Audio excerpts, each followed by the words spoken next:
Back. We just successfully recovered from our, I don't know, one of our weekly computer decides to just turn off, crash for no reason.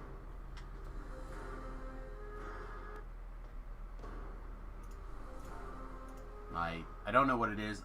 It only happens when I'm streaming Dungeons and Dragons online. Like, it literally only happens when I'm streaming this game. So there's something to do with it streaming. It's causing some sort of interaction. I might have to do an OBS update. I don't know. I legitimately don't know what's going on. I can't put my finger on a particular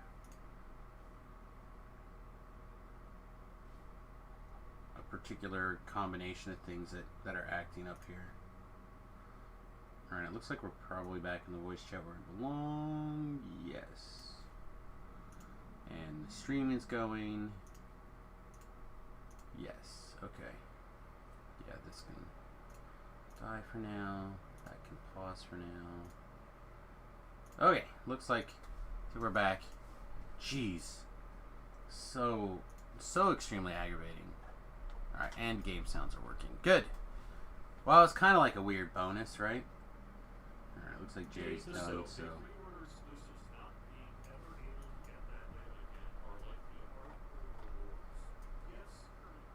We'll kind of listen to the last little bit of Jerry's stream here. Hardcore rewards, and theoretically, we could do something like that because we have not used, the kind of legally binding language that is in place for something like those pre-order exclusives. So theoretically, there's nothing formally stopping us from bringing back past hardcore server rewards in future hardcore seasons, or perhaps giving people a choice of either new or old or something like that. There's some kind of internal reasons why I don't know that we wouldn't necessarily feel 100% comfortable with that. That being predominantly that people worked hard for those rewards, and as much as some people would love to see us bring them back, there's also a bunch of people who go, what? No, absolutely not. And so we want to be sensitive to the whole spectrum of opinion on that. But technically we could. There's nothing to say.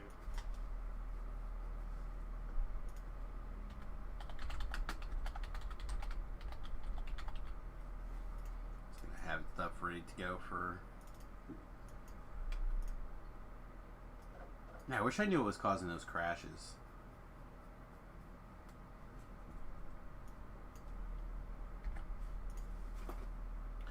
Anyway, Sweet. Alright, well thank you so much for joining me here today. And I'm going to wrap up the show. Sam Mr. Rollo, if you're watching on Twitch, is going to be up next. He'll be doing a raid over his channel here in a second. You can find the full schedule over on twitch.tv/videos. We have some new streamers, relatively new streamers, including Onkets and Dessert Smash, who was in chat here. So make sure to check out the schedule. Check out the shows. Just making sure real quick, there's no last second questions. Zero we're working on Steam Wallet, we're working on Party Chat, we're working on voice suggestions. That's the status. Nothing new, but we're working on it. Alright, thanks for watching everyone, and I will see you next time. alright. I need 3 more seconds here and we'll be able to hit the raid button, and then I need to make sure that's muted so we don't get the feedback. Alright. Lana. Alright, perfect. Lana.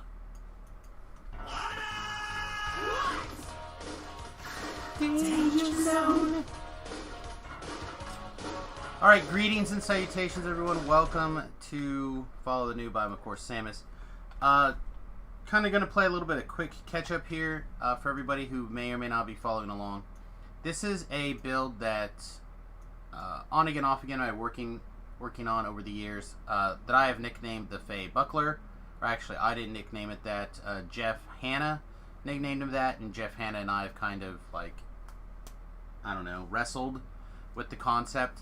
And I think I get a win because I don't think Jeff Hanna plays very much Dungeons & Dragons Online anymore. So I kind of get to take care of it. The idea is that we currently have 33 points in Swashbuckler, including the sweet Coupe de Gras Thread the Needle package. And then we're going to start tearing up the Enlightened Spirit Tree until we can get Brilliance. And then we're going to kind of grab some different fruit along the way.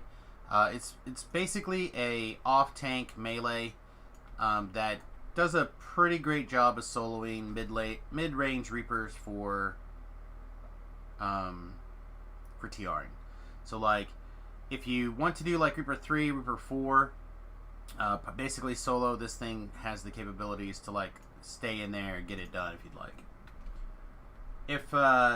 Is it a Fey Illusionist? It is not a Fey Illusionist, it's a Fey Pack. Fey Pack Warlock. So it uses sonic damage. Not that button. Uses sonic damage from your Warlock aura, whatnot. It uses things like Resonant Arms to power extra damage on crits because that scales with your sonic spell power. Obviously, your sonic spell power hits your Eldritch aura.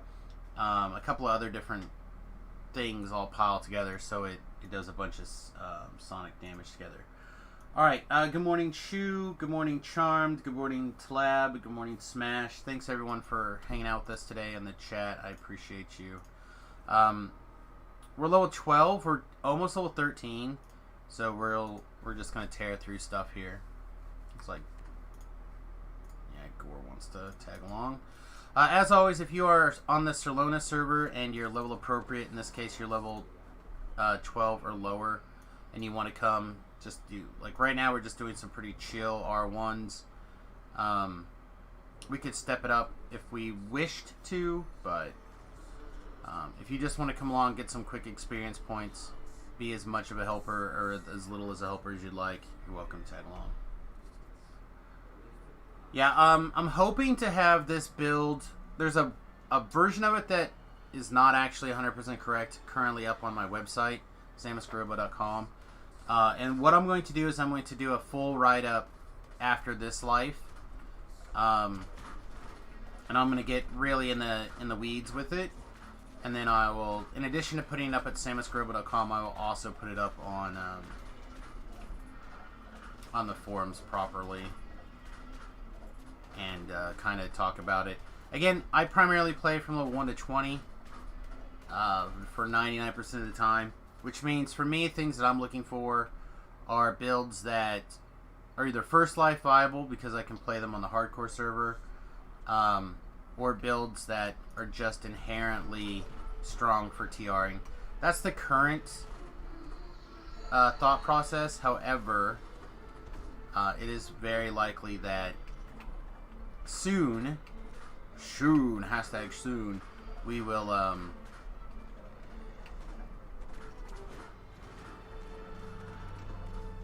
I'll be working on our iconic lives, and we'll have to start refocusing on some stuff. What's my recommended race for this build? It's definitely a half-elf. I'm about 99% sure that half-elf is the correct build for... oh, I didn't walk far enough down here. For this, first of all, you get the second Intimidate timer, but also you can take the Paladin Dilettante through the half-elf and get quite a bit extra added to your saving throws.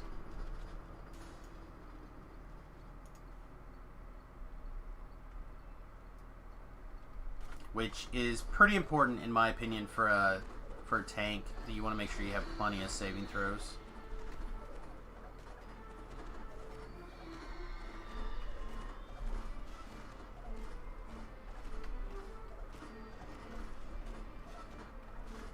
So, like right now in Reaper 1, we're 30, 39, 30, which is not the worst. It's not what I would consider the best either, but it's certainly not the worst.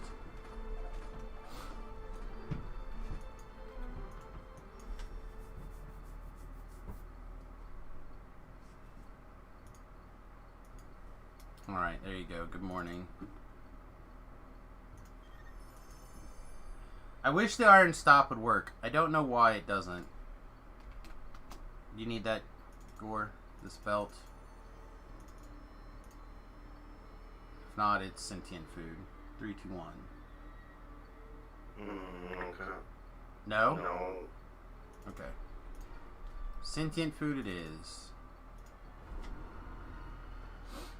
But yeah, there's just so many perks for the half elf. I gotta go to expose retreat scrolls real quick. Okay, well you'll know where I'll be.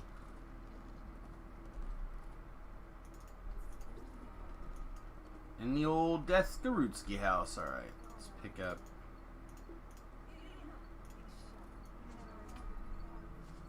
Do I even care? I guess we'll grab a throwing dagger. Just in case. Yeah, sure. I'm not even allowed to attack, so it'll just get knocked down. That's another thing that's kind of interesting about the build, is because you have the elegant footwork and a pretty reasonable armor class / dodge. So like my dodge right now, armor class is 55, which is a little lower than I would like it to be, but we're at 50% dodge, or sorry, 15% dodge, which is pretty high. So that means 20% of the time when you get missed, you're gonna knock them down. Which is another power that's, I think, pretty good for a tank. Wow, we are just getting thrown all over the screen today. So yeah, overall, I think this is a sweet build.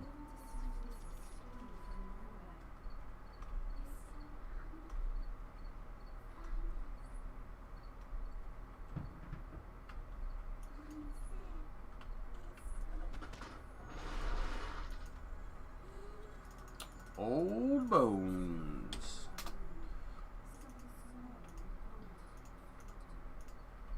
Alright. The other thing that's kind of interesting to me anyway in this particular build, and people can take it or leave it or whatever, is that the kind of gear options that you get to actually take advantage of and use is kind of interesting to me. So like, for example, there are bits and pieces of like challenge gear I use a lot. Well, this build uses a lot of challenge gear. So like, basically I use a Ring of the Stalker as my, I have a couple of different Ring of the Stalkers, a level 11 one and level 15 one, I think. And that's pretty much it, right? However, this build does kind of want these the trinkets. The blasting chime trinkets.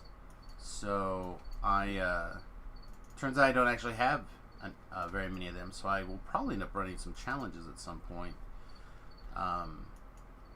to try to pick up, assuming I can get a couple of people to pick up a couple of things. Ooh, a Plague Reaper, fancy. The other thing that's very good about this build, in my opinion, is because we're such a little crit machine. You're running a swashbuckler all the time, which I was really glad to hear that SSG was getting ready to get the the Crystal Crow. Man, I'm not awake today, I guess. It was good to hear that they're going to get the cove back up and running, because if you don't have a set of all the swashbuckler shields and you're interested in this build, you want to get them. I'm pretty sure they're best in slot for this style of play. So if we look at this one, it's parrying 2, double strike 6, guard breaking, and a blue slot. Yeah, there's also dexterity, but no one cares about that.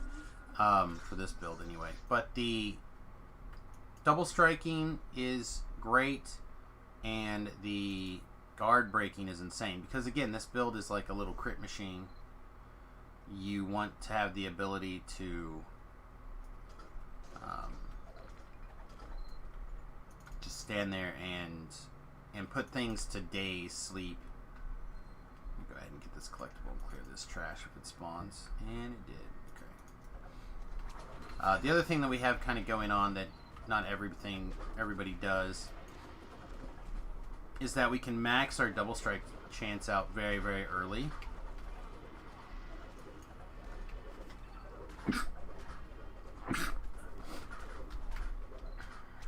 For short bursts of time.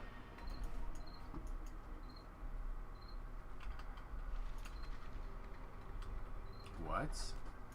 We just like not hit that guy? Seems weird.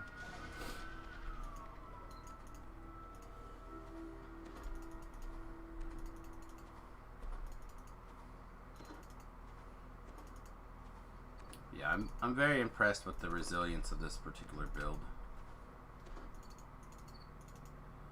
If you like melees and you need like Warlock lives, in my opinion, there are worse Warlock builds out there than this one for sure when it comes to TR and getting things done.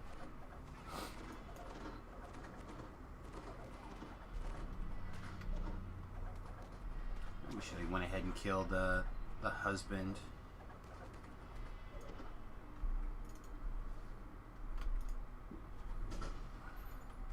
The only thing this build doesn't have going for it that I would like to figure out a way to glue in is rogue skills. But it's a 3-class build, so there's no way to kind of glue those things in. You can get certain things up pretty high, but you're never going to be able to disable traps, unfortunate.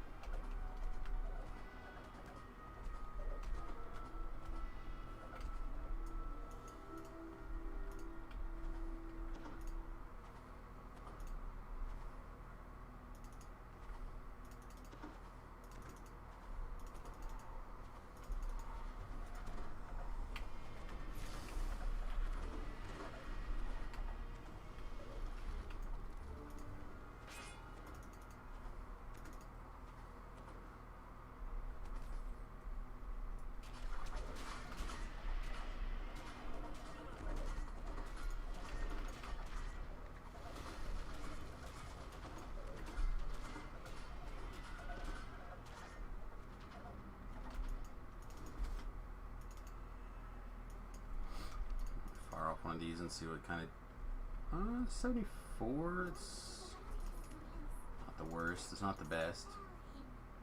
Not the worst. Not the best for sure.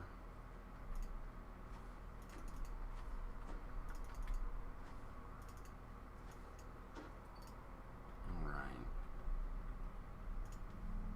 So here I'm going to do a quote-unquote trick that I think most people have probably seen me do numerous times, but I'm going to summon my Hireling Ellery and tell her to go pull that lever down there, and then we can summon her back / dismiss her when the levers are pulled.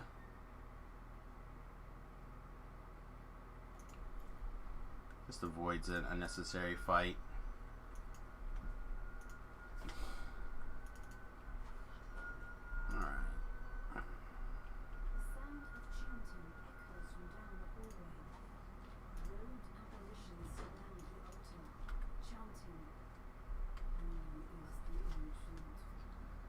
I think for boss fights we want to have the Nightforge Stiletto on. Don't quote me, but I'm fairly certain. We're going to get more crits. I think we crit on a 13 or better with the Nightforge Stiletto. And we're going to crit harder. So often and harder with the Nightforge Stiletto than, say, like our Green Steel Vacuum 2 Dagger, which is our go-to weapon most of the time. And the reason why we used like the Vacuum 2 over the like Barovian Dagger or something that's just the insta-kill type effect. So anyway, I like the Vacuum 2 a lot. I think if you're going to be doing dagger builds, you want to take the time to make one. Welcome back, Charmed. Welcome back. Back again.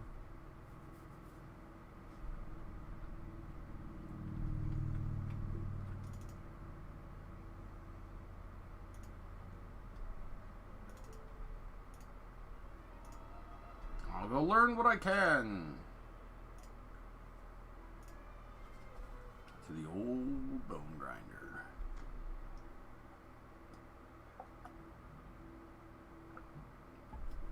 Alright, so today's plan. I don't have an exact window, but I do want to catch everybody up on the plan for the day, so you may or may not wish to plan accordingly. But the general idea is going to be we're gonna just stream at least our usual Saturday, or sorry, our usual time here. Our usual Wednesday time. Yes, got it. And then my plan is to take a short break. I don't know if we're gonna actually end the stream or if we're just gonna keep the stream running for like maybe I'll put on one of the like another quest or something that we did, like a time delay. I don't know. We might put something on for like half an hour, 20 minutes. Uh-oh. I got deep. And the respawns happened back here. But anyway, planning on taking like a little bit of a break to grab something to eat after this afternoon or this morning stream, and then we're gonna roll straight into like the hardcore server, I think. So we'll probably stream until like 2:30, give or take, and then we'll take a little break and try to hit the hardcore server. I just want to let you guys know, in case we end up taking like a full hour-long break or something, that's the plan. We are post level 20 world. I've just crossed the 6,000 favor mark. 6,050 I think is the number I'm currently at, give or take. I have roughly 36 more favor to get from House C challenges, and I have Precious Cargo to run if I can get it, and Brothers Forge, and that would be pretty much everything that's not a raid, and Temple of Elemental Evil. If you happen to be on this hardcore server and you know Temple of Elemental Evil really, really well, and you're not afraid of doing it on Elite, or Epic, I mean, part 1, that would be huge for me. I would love to get a group together for people who know Temple of Elemental Evil. I just don't know it myself. So I feel like I can't lead a group. Look at all these animal soul gems laying around. Magical beasts. That is what a vacuum 2 does, by the way. Puts people's souls into little bitty bottles.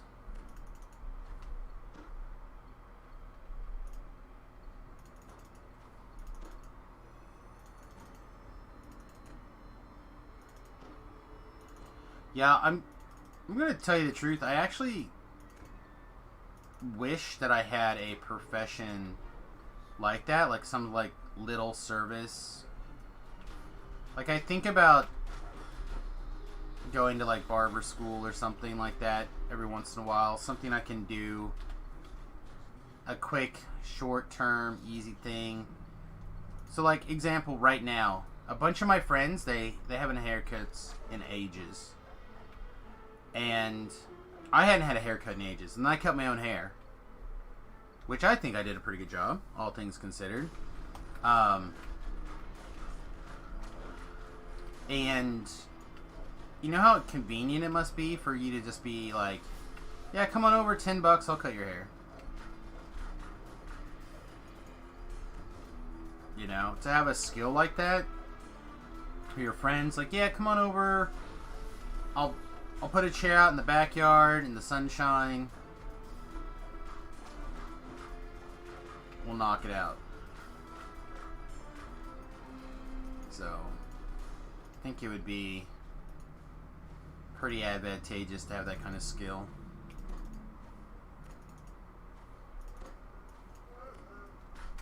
Yeah, I would call a barber a trade. I'd call doing nails a trade. Like, not necessarily a trade, more of a, again, a skill set that you can tap into.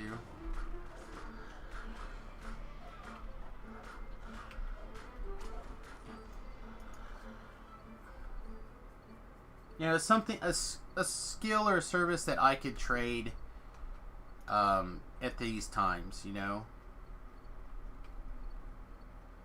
Oh, I missed a fragment, apparently. Like, there's quite a few things that I have learned over the years to be able to do for people in the times of trouble like this. And it's really funny. We went to the lake a couple of weeks ago, and I took my solar oven with me, and I was cooking out the lake. I did some baking out the lake in the solar oven, and people were like, "What is that? I don't understand. How does it work?" Etc. Like, I posted a picture of it, and I started explaining to people what was going on, you know, and how the solar oven worked.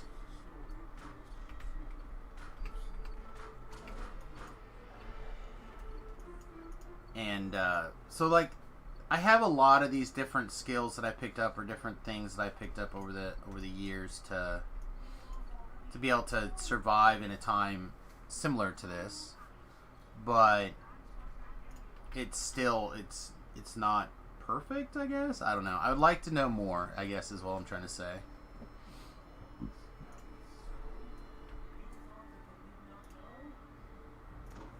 I feel like knowing more is pretty useful. But, you know, getting someone's nails done, like good massage, you know, all the things that people can't do right now because of the shutdown, basically. There's a lot of different skills that I like to pick up. Like my mother, for example, she has got into acupuncture and cupping, and she's been hitting those things pretty hard. And a big part of it has to do with the fact that it's a service that is desirable amongst enough of her friends that she can afford to work on it. How did he die? All the monsters were killed. Oh, this guy, probably. Yeah. Well, and I'm just riffing, so... Let's fire up this bigger double boost here.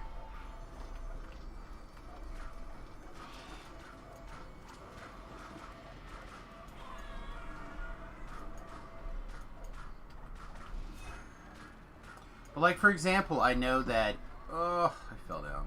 I know that, like, a man will pay, like, $20 for a haircut. Right? But a lady... What? Where'd you even die?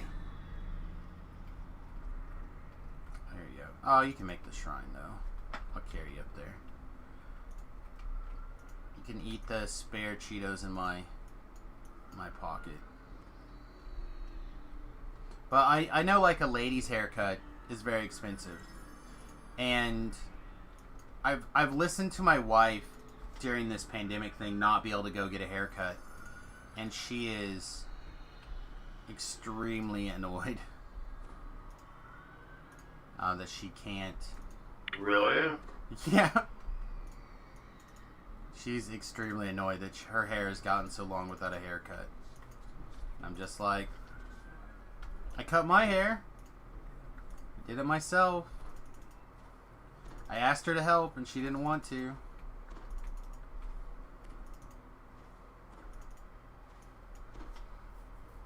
Technically, the barbershops and stylists and stuff are... I don't even know if I want to step into this subject. Well, better part of valor, I guess, is a thing for sure. But my point is that I would have been happy to pick up that skill for my wife, you know, to cut her hair in a particular way if she wanted. She didn't want to help me out.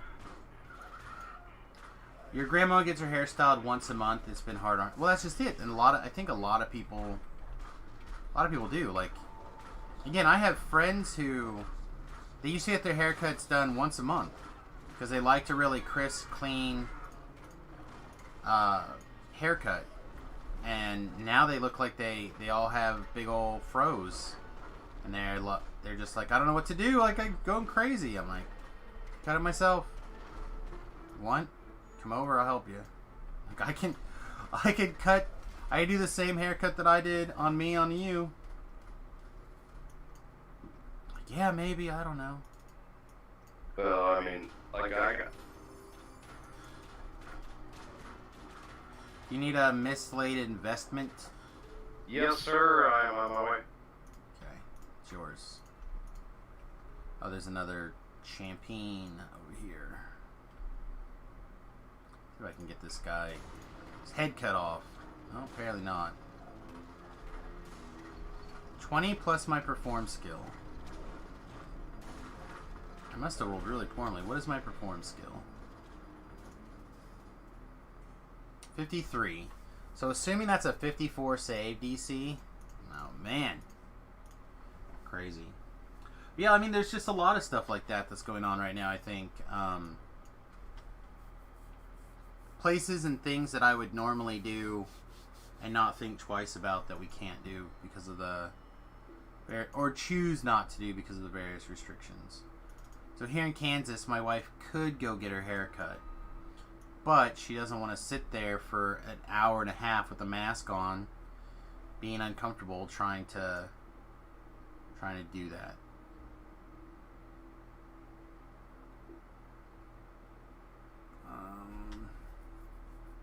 Do you have D-Door yet, Thotgar? Well, I got the gear, bro. I'm good. I'll meet you in the next one. Well, I'm asking, do you have D-Door? Yeah, I do. Okay. Actually. Alright. Because I would have to go get a scroll, which I would happily go do, but if you have the spell, then I'm not going to waste the time. Or go get a hireling. I'm not going to waste the time to do those things if you have it covered. I'm sorry. Yeah, no, I got it. So anyway, like I would tell her like, hey, I got hedge trimmers, but that's why I'm divorced. But yeah, I mean, I don't mind giving her a hard time about stuff like that, but when it legitimately is bothering some, again, I know a lot of people that kind of stuff bothers them. With doing nails, I've got to put a mask on. If I have a mask on, it's hard for me to breathe. Yes, I agree. Without getting political about it, there's a bunch of new studies that are going to be coming out in the next week that they've said, they've announced that they are going to be published in the next big journal, basically continuing to explain that masks are not helpful for this particular, not just this particular situation, but other things in general. Masks can be dangerous depending on your level of activity. Also true. I was even reading a study, bits and pieces of a study. Was it last night or the night before? Oh no, recently. Talking about how people were considering removing them from operating rooms because over the last 75 years or something, they've actually been getting a higher infection rate with people wearing masks than not. They've been having people do surgeries without masks and checking the post-op infection rates and stuff like that, and it seems to be more problematic. The evidence is there to support a potential claim.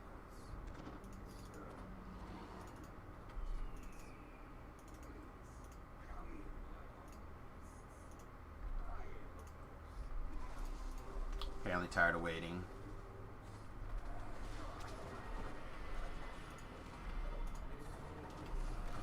Alright, well, we coup de grace to champion Shadow of Hate.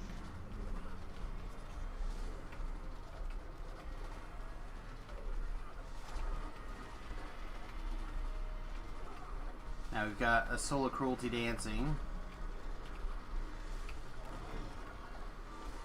And all we have is a couple more of these Restless Souls to knock out. Seems good.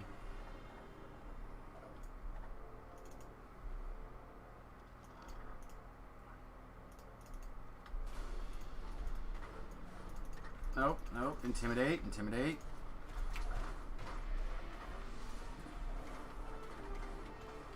That's what the second intimidate timer is for, by the way.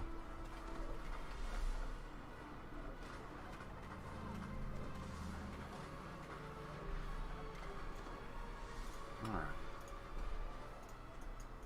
I got tired of waiting and just killed the room.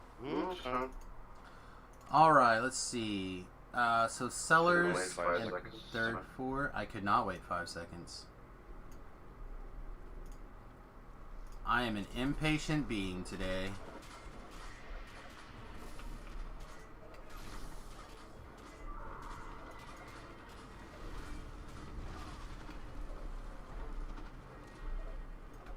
Alright. Yeah, I think we'll go get the ally girl first here. The fragments? Yes, I took the fragments. I didn't take the mana, if that's what you were asking. I don't think I did anyway.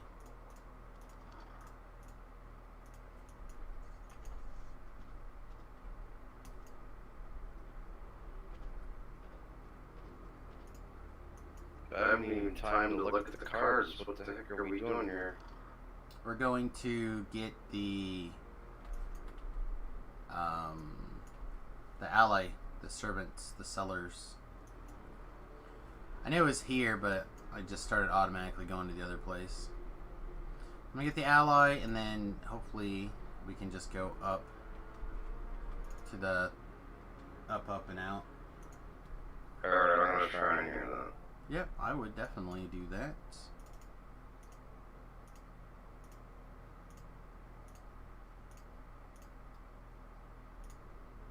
Alright, how do we get out? The chapel, perfect. Oh, it's all good. We'll definitely be here.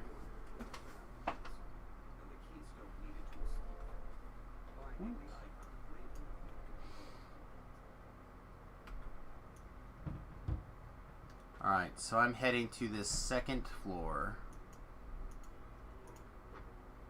I think I'm going to stop and pick up these collectibles too.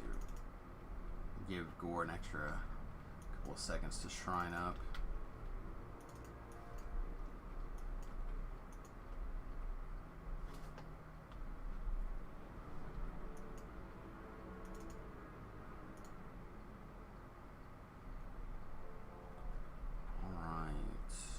Boop.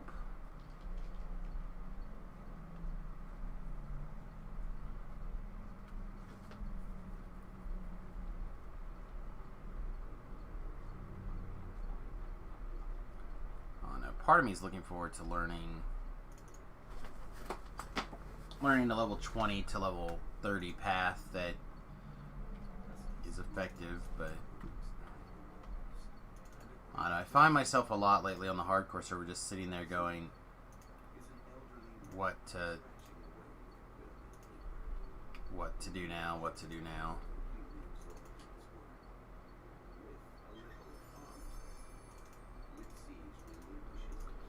And of course there's so many of the quests over there over level 20 that some of them I feel like I know pretty well, but then a lot of them I feel like I don't know at all. So I've been dealing with a lot of that. Like I can fake the challenges, obviously, and everything below level 25 is fine, but still quite a bit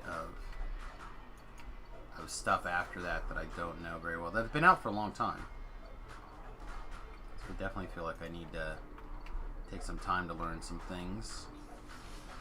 So it'll be good to be done with the heroic lives for a while and start working on iconics. Could even see myself taking some time finding an iconic build and just sitting at cap for a couple of weeks. Just feel like it would be difficult for me to get momentum in streams like that, but we'll see what happens.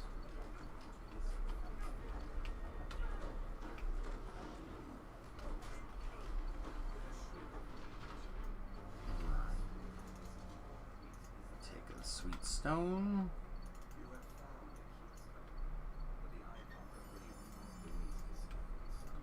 All right.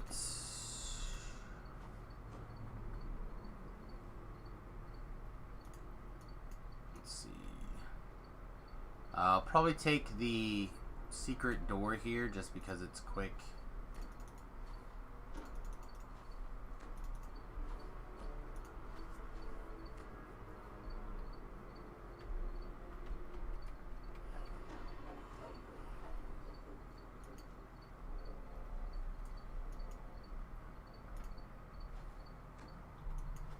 Kinda prone to. Ooh, that's a good soul gem actually for crafting.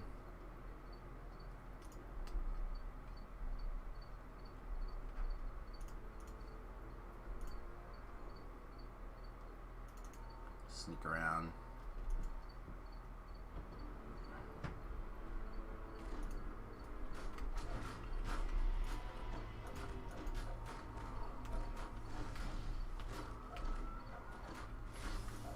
We get some champs in here. A couple of fragmentes. And fragmente back here also, looks like.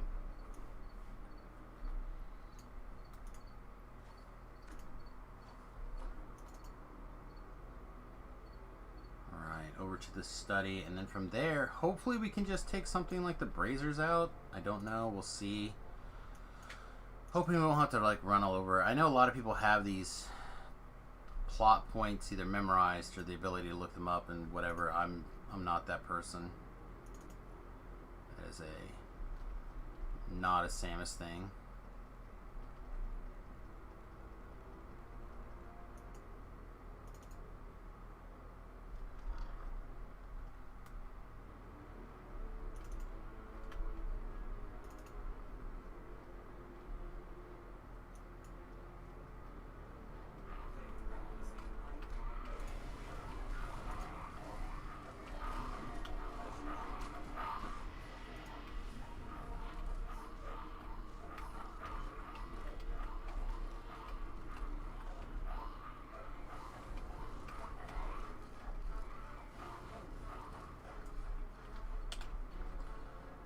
Okay.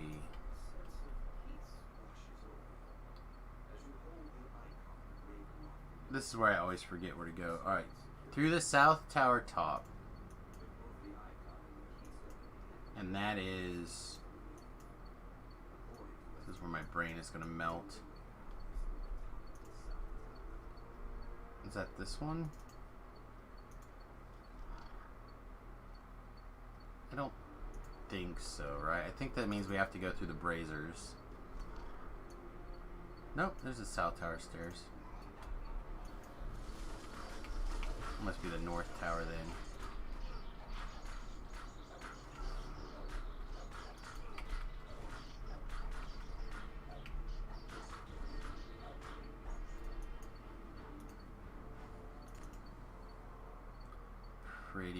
Pretty easy run actually.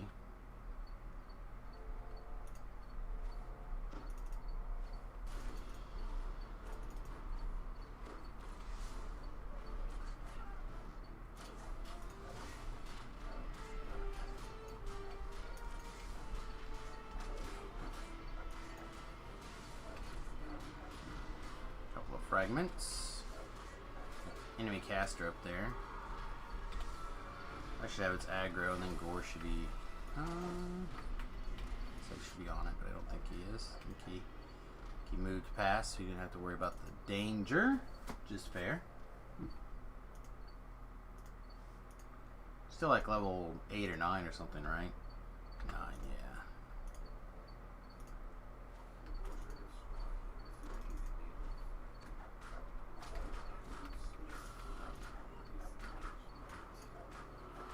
Oh, this is boss. Should be using the other stuff.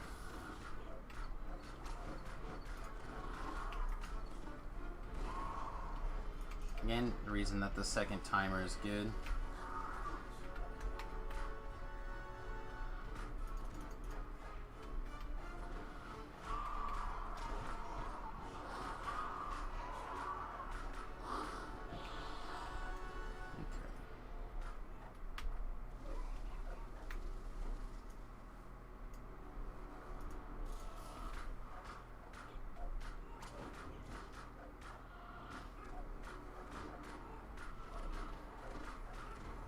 Bring him in.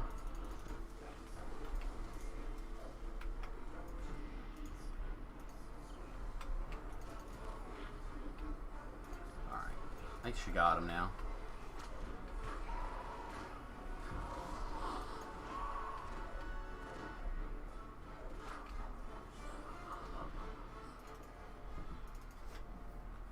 Here we are.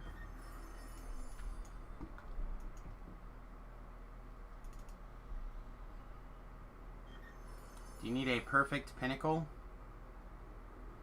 Hell no. Okay.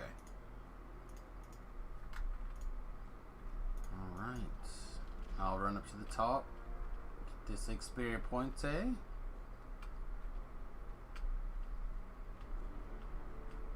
I'll check to see if there's any other 10s that are on my short list for fun. I don't think so. So I'll probably take 13 and head out to the desert. I do really enjoy the desert quests. I feel like they're quick and easy for the amount of time you got to put into them, and a lot of experience actually.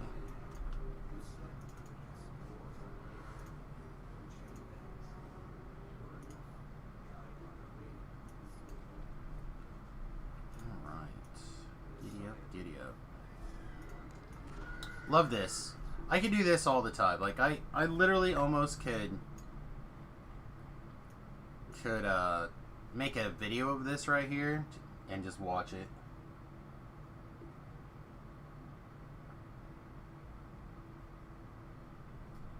But as a pilot, you know, you get these kind of good times.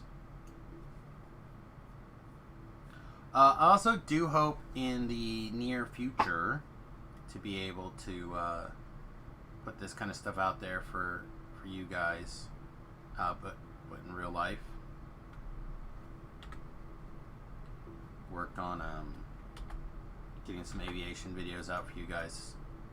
I don't want to say soon, but hopefully soon. Hashtag soon.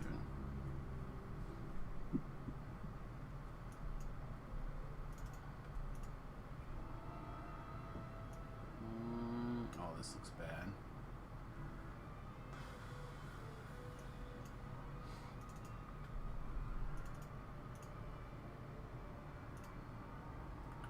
I will seek out Reichenstein. Check out where those shipping heights. Yeah. I'm not quite there yet, but I will be there in a second. I don't think we have anybody else currently actively on the doing things. Here you go. Okay, I'm gonna grab level 13 really quickly, and then we can head to the desert. Okay. Go into the desert. Just gonna double check samusgrobo.com here and make sure that the next level is in fact. I'm pretty sure that all the levels are warlock levels until 15. Yeah. And then make sure we don't have anything like important.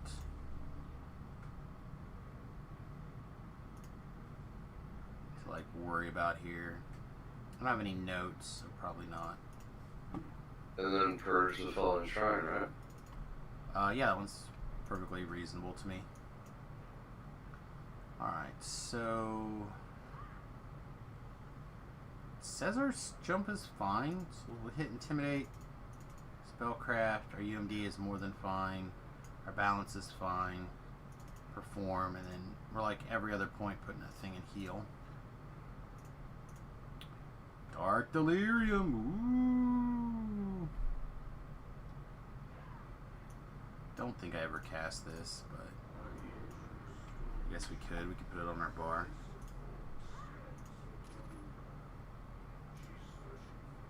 We'll pick up some more PRR there.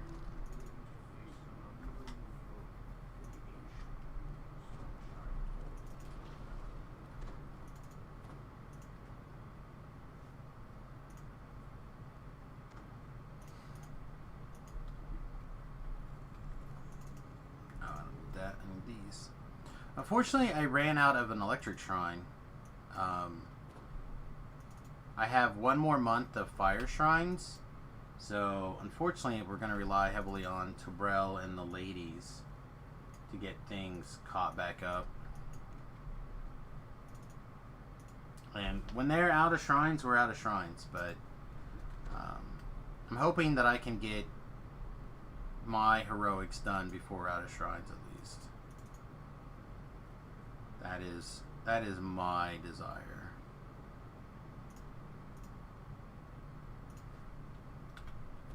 And of course when I say walk-ups, I also mean offering of blood.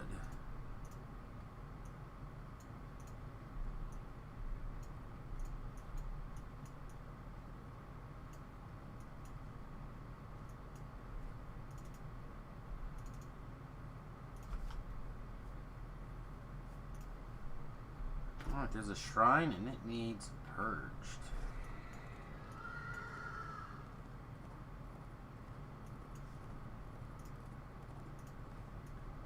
Oh, out of shrines, question mark. So they removed the ability to purchase the resistant shrines a few months ago. They're basically discontinuing them by stripping out your ability to have them. So some people, including myself and some other guildies, made a character or three to purchase resistant shrines, because they did not remove your ability to use the shrines, just to buy the shrines. So if you had a stockpile of the resistant shrines, you can continue to use them. It's just like how they dealt with Tidor scrolls being available for sale. Yeah, the guild ship stuff.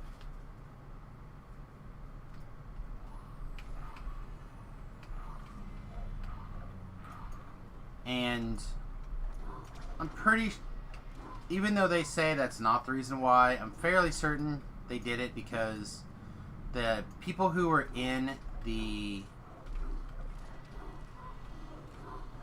big guilds on the hardcore server definitely had an advantage having access to the resistant shrines.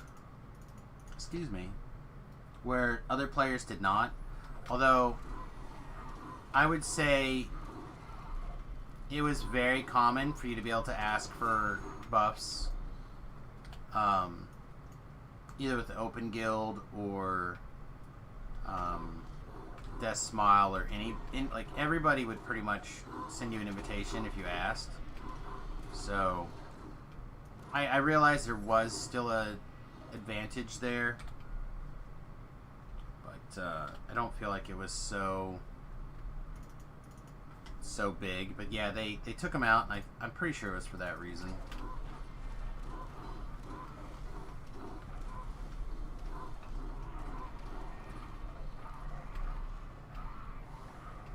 What difficulty do you want to do it on? I'm just doing R1s. I'm in Purge the Fallen Shrine right now. I thought you said offering of blood when you So what? So what I said was, of course I meant by walk-ups, I mean we also do offering of blood. It's okay. That's why I also shared it just to make sure that you didn't have to go get the quest also, but you already picked up those other quests. But no, I said that we also do that at the same time because it's level 11.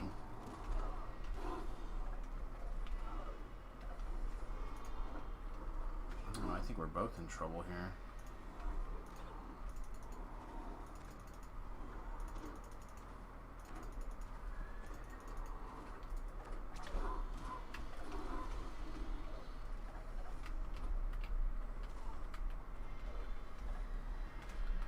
Whew.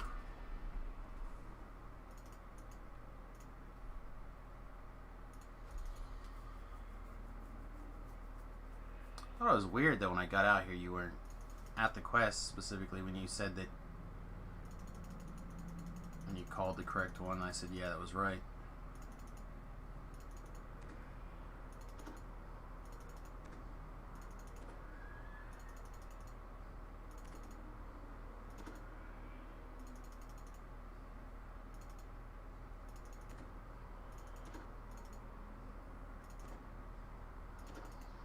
I'll be right there. Yeah, no worries. Take your time. I'll wait for you. Make sure that you get the completion and everything.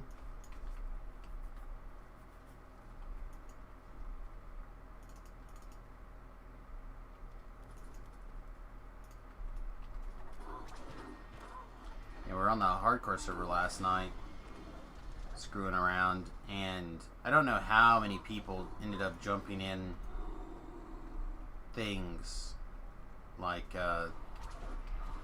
White Plume Mountain runs and loot farming runs that I got in with another person who had joined us for some of the challenges, and how many people would join 4 seconds after completion, or I feel like they just had to be in the queue. Or how many people I think this was yesterday actually on Sarlona, like would join because I was in a group yesterday, so I was not the master of everything, and they would complete after like a new person joined but didn't make it to the quest. I found that to be complicated, just because people oh, you're dangerous, huh? Just because people didn't know the quest very well or didn't know what was going to complete, I think.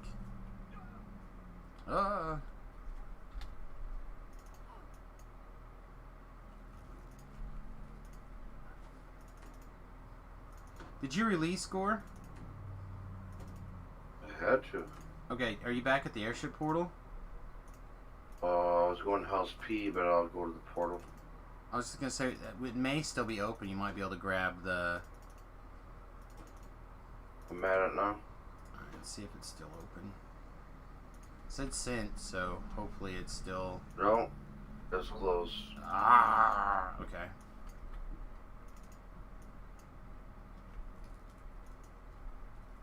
I was hoping.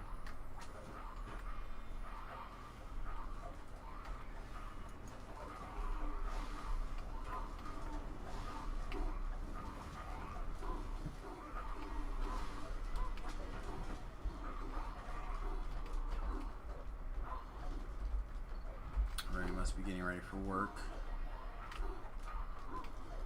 You hear the thunder of little man steps. What's up? I just said you must be getting ready for work because I heard you coming downstairs. You're pretty close.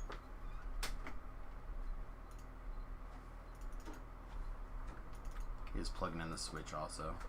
It's weird now. The Switch cradle that he likes lives in my office because the other Switch cradle we bought to stream off of doesn't like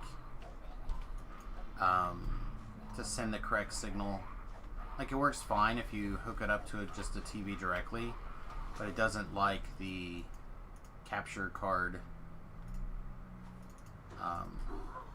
which is kind of a pain.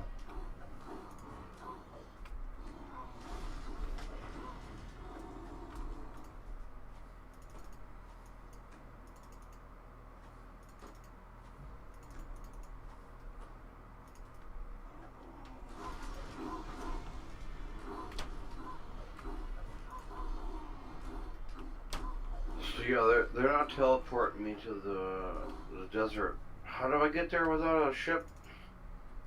Talk to the guy in the marketplace. I'm trying to think. He's kind of like by the teleporter, but he's down those staircase a little bit. He's next to one of the turn-in guys that you can turn in for an XP potion. Okay. Forget his name, but you can talk to him and he'll teleport you out here still.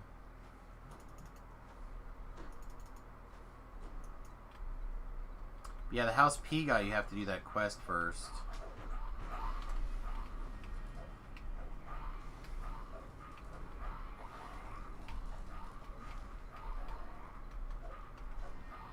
Yeah, you have to do the quest first before. Yep. Yeah.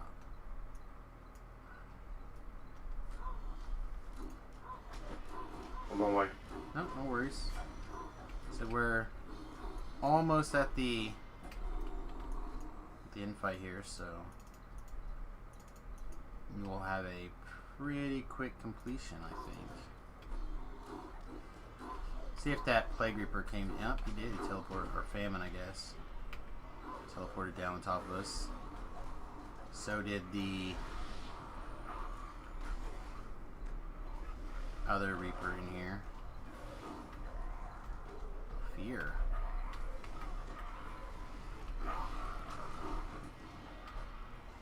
Alright, fear dots are down. Champs are going down.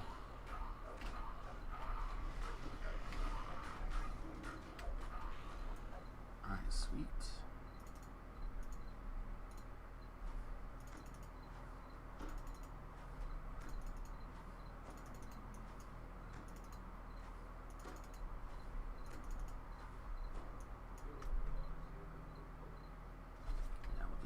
I'm not sure exactly what fires off the end of the quest. I know you have to talk to the ghost guy at the end, I suppose.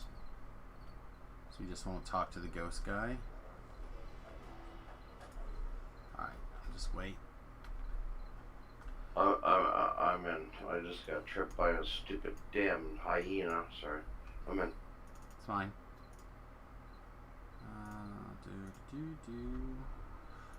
Also, there's at least one Reaper chest, if not, or champ chest, if not two champ chests on the way to the end if you want them. I didn't open any of the chests in the quest yet. Yeah, there's a pile of them here, so at the end of the quest there's at least 4 chests. I don't need no chest, bro. It's hard enough for me to keep up with you on the first life here. That's no worries. Okay, I think I did the level 8, or the other one at level 8. Actually, I don't think I did. It's like, I don't think I have any of the bits or bobs here.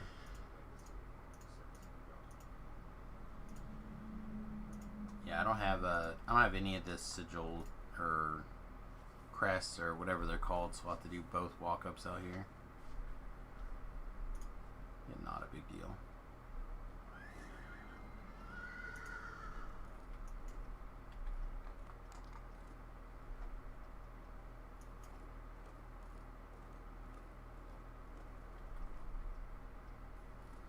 All I know is during double fragment season, I always like to make sure that people have an opportunity to pick them up. Alright, to be clear, I am going to be stepping into the Tomb of the Physician.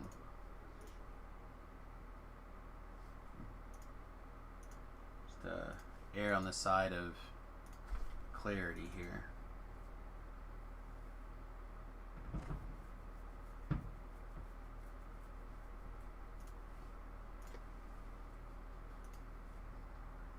Do I need a thing here? Maybe. Generating an awful lot of trash right here.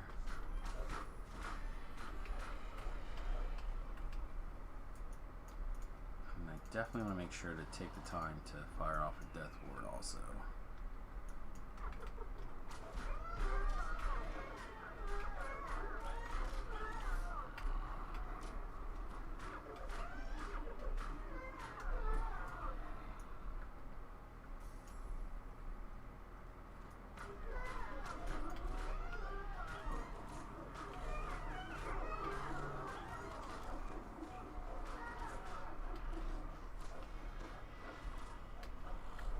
Oh, double plague reapers. You guys are so cute.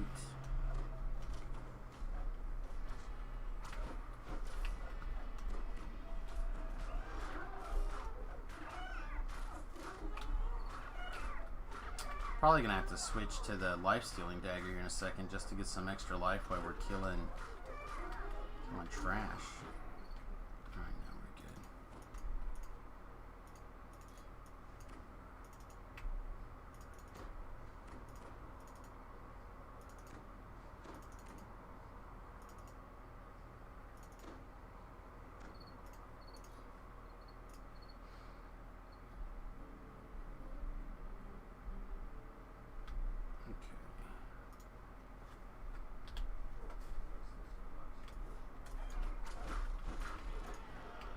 So many things I like about this build. Why can't there be one more class? Why can't I take a feat to be able to disable traps? Arrgh.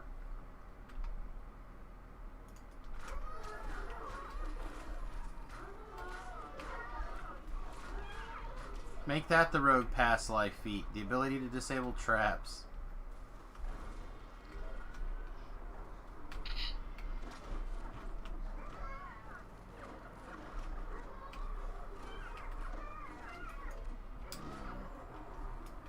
Get him? Yeah, I got him. Blocked.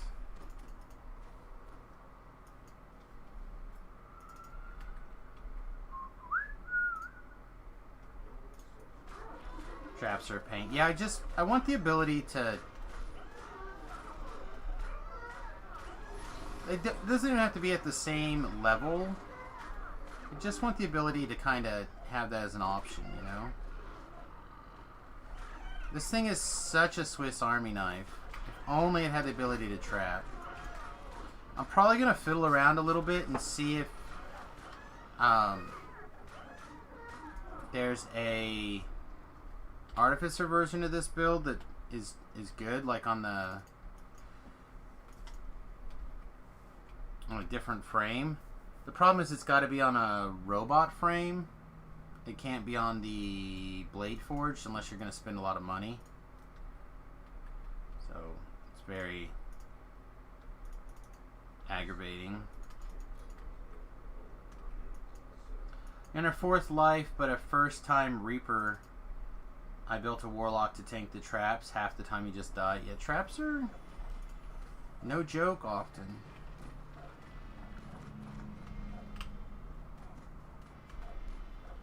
And I know we have a lot of people, especially people in this group, that are big Warlock fans, but I don't think for first lifers they're the best.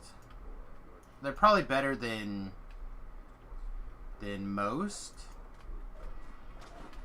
Like if you were to divide things for first life builds into A, B, C class, they're probably a B class. But for first lifers, I go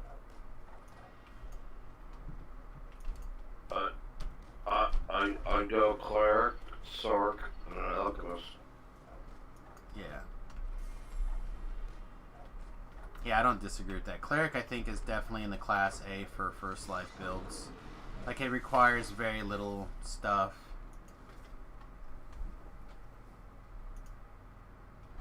Your first 3 lives were awful choices, but you did it with a friend. Yeah, I mean, that's a big key of anything in Dungeons & Dragons is what community can you tap into? You know, I can solo all day, every day, if I need to, and the reason why is because I have you guys hanging out with us on the stream, you know, making the community interesting.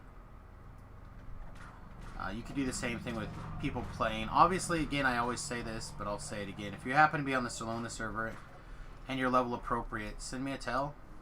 Welcome to join us. The best past life is a wizard, but you gotta be a wizard to play a wizard. I mean, you could be a melee and play a wizard just fine, I think. Or you could be a range, like an inquisitive build and do it. I mean, there's lots of different wizard builds out there. It's, you have to have an understanding of wizards, though. To kind of be able to do it. And I haven't done a weird First Life Eldritch Knight build. I always end up doing like I do the Muscle Wizard thing, but even the Muscle Wizard turns out to be like heavily caster DC based most of the time. You can Pale Knight a wizard, yes. You can. That is not my preference for being a melee wizard, but it is certainly an option at people's disposal.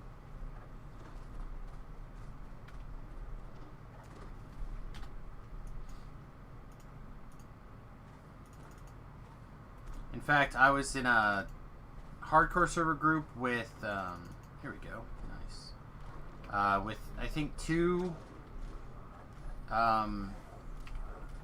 Pale Knight wizards, and they were both very strong.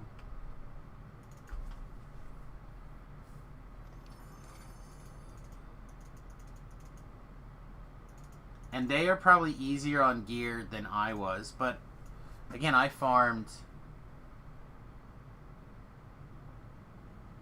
I think I farmed basically every piece of gear that I want on the hardcore server without too much difficulty. I had to do a couple of quests 1 or 2 times, and I will admit I ended up I used something like 400 shards, maybe 300 shards when it was all.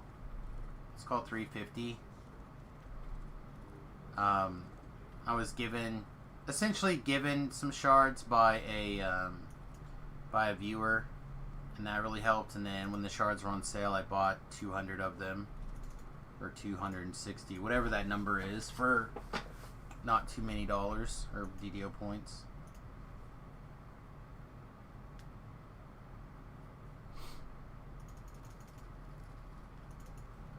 And I did use almost, I think I had 150 or something like that, and re-rolling for the legendary Dreadkeeper stuff did. Get back here. Sorry. Thought if I ran over there and hit them and attacked them and hit them with my aura that they would aggro on me, but that whatever it is with Samus and anti-taking hate.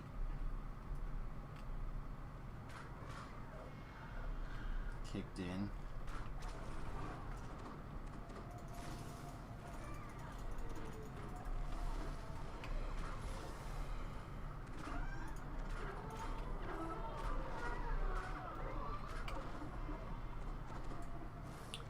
Two on a sound burst. That's not good.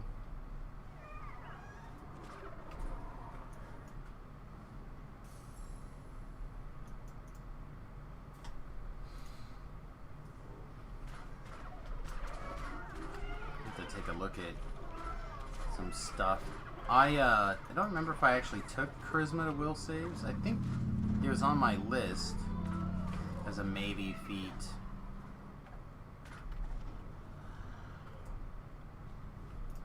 Recently, and I need to look and see if I actually did.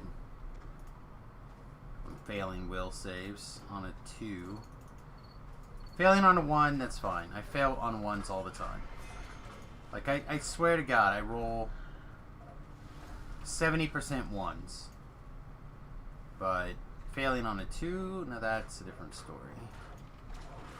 That I can do something about.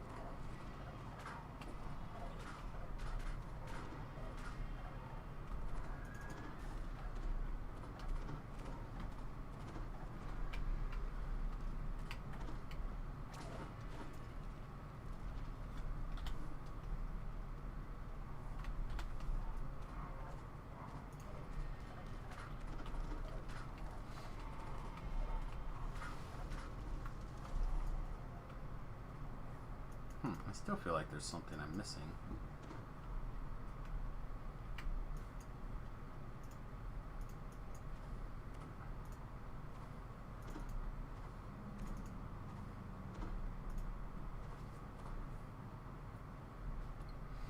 think I'm going to do a two-handed next life. Was thinking Paladin, would like to have the new Charisma to damage for that, so it might be Barb instead.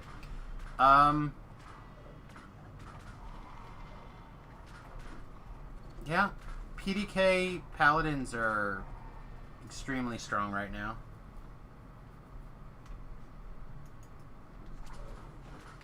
That is very possibly going to be my first iconic life to finish. Shifter. No, I'll probably do regular heroic shifters, and then I'll probably do. I need one more PDK life to have the 3 PDKs finished. So soon, it'll probably be my first iconic life when I'm done with my heroics. I wanted this collectible. I was greedy.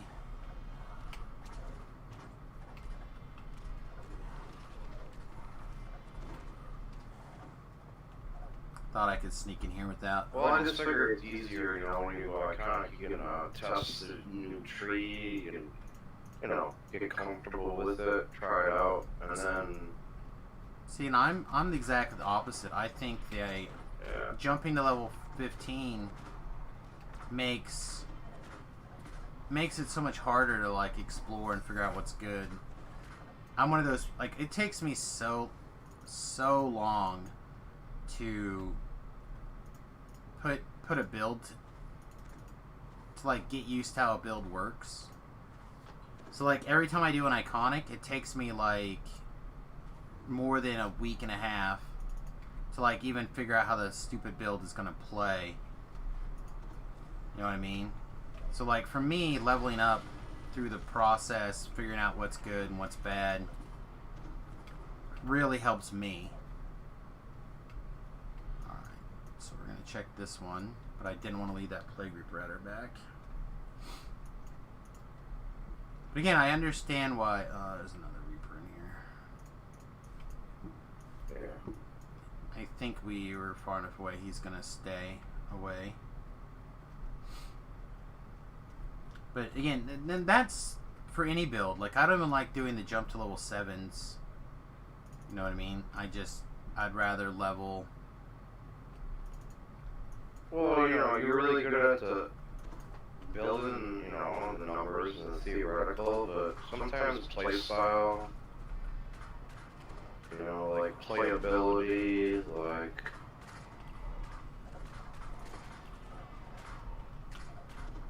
Learn by doing, I understand. Exactly. Figuring out what's actually important and when it's important to me happens Exactly. when I level. It does not happen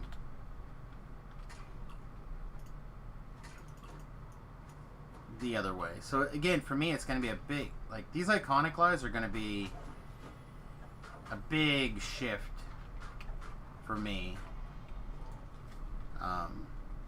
As you know, you take the iconic lives, you knock out Ravenloft, then you're basically good, right?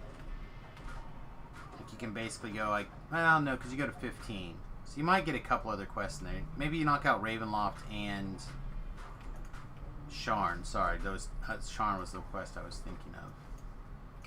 But maybe you knock out those two things, and you're basically done with your heroics.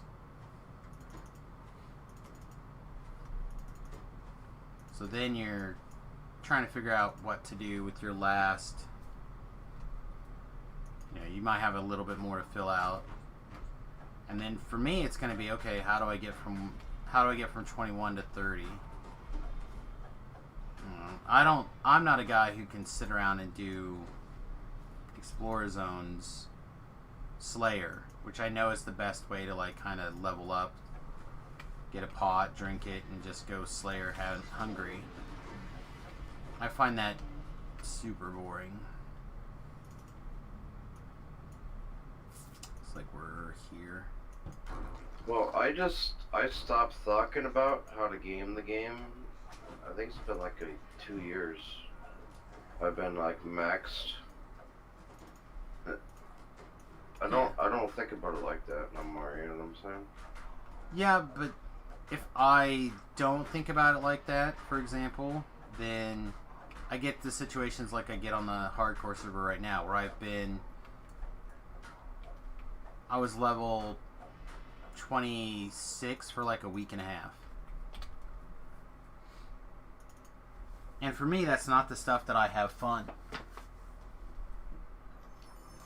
Yeah, I might do more getting groups together too. Sarlona's not really well known for pugging, although there looks like there's a few things going on here. I know I'm gonna say a quote that you don't probably like from Voyager. It isn't about the destination, it's about the voyage. Sometimes that's true, but for me, again, the thing that I love about this game and the thing that I love about most games is the leveling up process. Every time I take a level, that's where I get happy. Those are my happy times.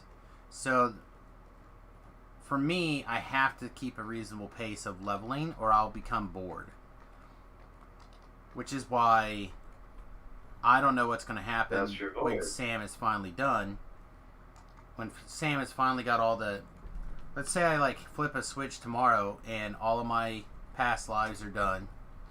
And then I get to 30 and I sit there. I'm like, yeah, I don't... Like, now I'm here and I'm done.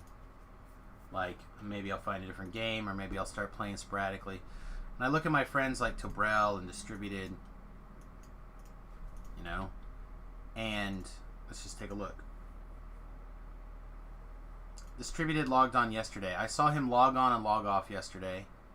Tobrel hasn't been on for 3 days. But they finished. They finished all of the, you know, they got all their past lives. They got, I mean, now they're just grinding epic gear.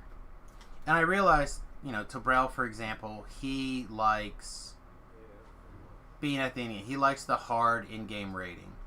So that kind of makes sense why he hasn't logged on in 3 days. Like, he probably did some raids, and now he'll be back probably tonight or sometime the next batch of in-game raids, or, you know, people are ready to do things. But Distributed, he's all about challenge. He likes to challenge himself. And he even started talking, he's like, I guess the next thing I can work on is soloing every quest at R10. I'm just like, I understand that's your white whale, that's where you get your fun from. But wouldn't it also have been fun to maybe not xert and pick your way through everything? Like, now what are you doing with your time? You're playing this game or that game or something else. For the record, I am in Maraud the Mines.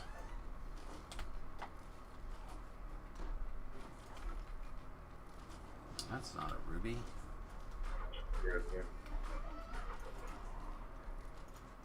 So, for everybody, you have to identify how it is you enjoy the game and how it is that you have fun, and play that particular game.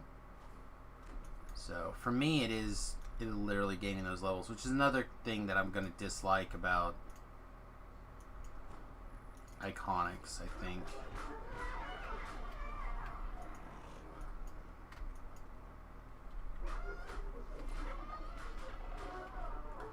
You might notice the next time the Epic Auto Boxes go on sale or whatever, Samus has picked up a pile, because I feel like if I get in a life where I feel like I'm trapped, I'm gonna want to shortcut the hell out of it.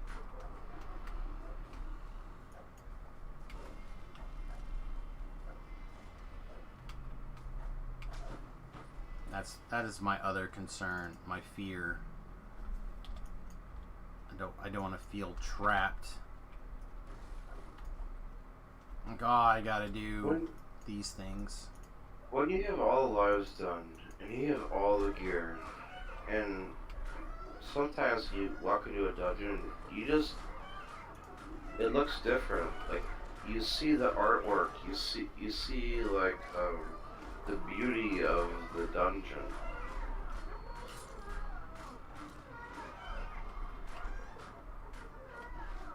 Yeah.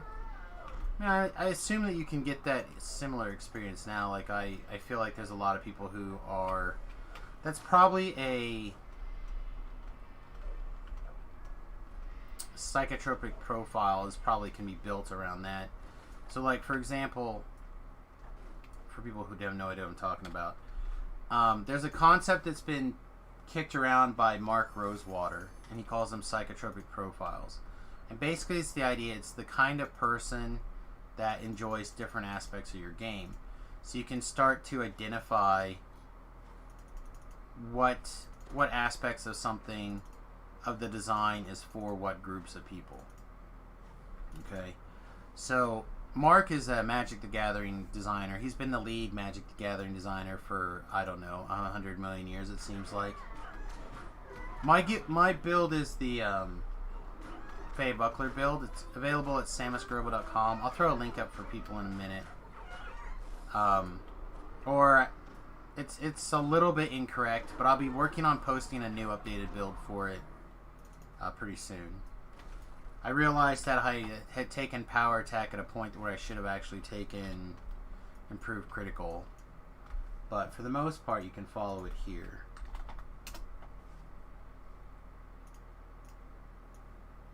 And like I said, I will have a fixed up-to-date version soon, and then I'll also be going into a deep dive on how to play it, as well as the appropriate race with the half-elf here. But anyway, Mark put out this thing called the Psychotropic Profiles, and he talks about how there's the Spike who wants to win at all costs. There's the Johnny who just wants to like do cool and interesting things. There's the, I think it's like called Varsh or something. I don't remember. That is the collector and artwork appreciator. Like there's different aspects of things, and people can be multiple things at a time. So like a lot of people are really into the artwork, but they're also spiky. So they might have a big collection, but they might for the artwork, but they may also just want to win Magic tournaments, stuff like that. Tim, yeah, I'd have to look them all up again. There's another one that's involved. Johnny, Timmy, Spike. You're right. Timmy is the I like to attack with big monsters, right? Johnny wants to play combo. Timmy wants to have big cool things, and Spike wants to win. He'll do whatever it takes to win. Like I said, I felt like for a long time, and I've tried to explain this to other people at SSG now and Turbine then, etc., that they need to develop profiles for DDO and all their games, so they can help identify whatnot. So they can figure out how to build quests and gear, and so they can go, oh yeah, this piece of gear was built for, you know, our equivalent of Spike, or this piece of gear was built for our equivalent of Johnny or Timmy or whatever. So they can get a better understanding of how to. And I think they cycle through. They do one quest, you know, for that, and they do another quest for that, and they cycle it so like they include everybody. I don't think they have any sort of. Not anymore like they used to, but I don't think they have any sort of idea of how these things come together. All right, you're in now, right? Are you moving around? Yeah. Okay. And I'm not saying that those need to be the exact same profiles. I'm saying that they need to develop some.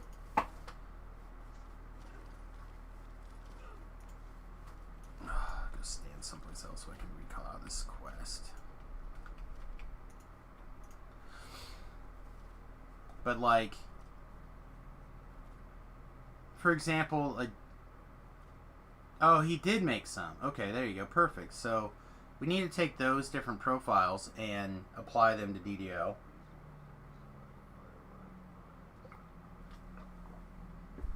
So now we're going to go do blood. Offering of blood. But I think they need to take those things and put them to use and see how they go, because I feel like there's so much stuff in DDO that they don't take into consideration, and you'll end up with like 5 quests that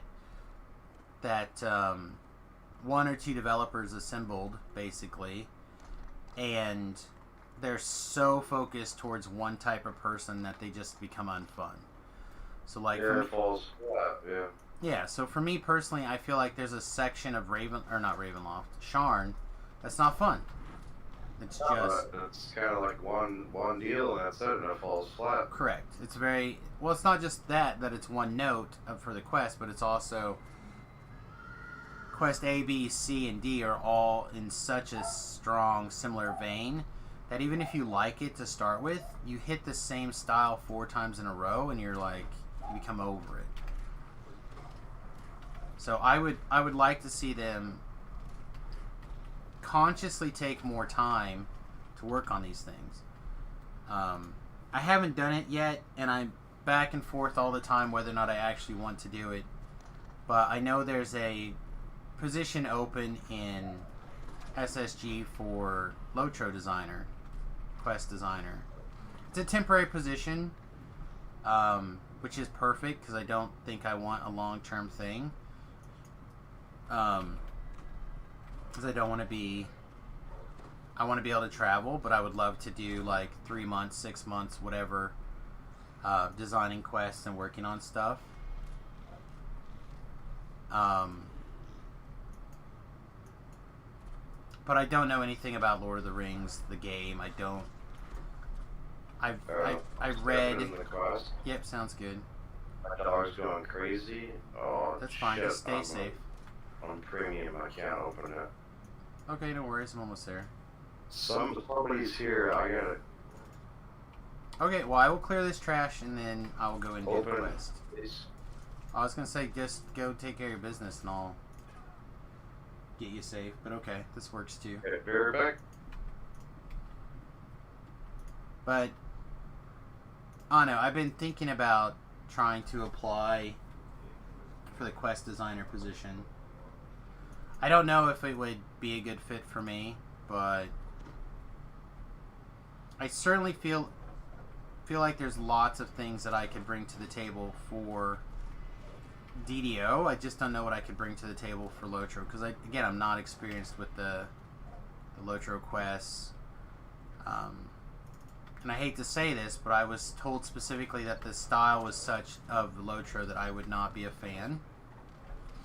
So I've taken this person at their word. I feel like they probably have a pretty good idea of my playstyle and likes and dislikes from over the years.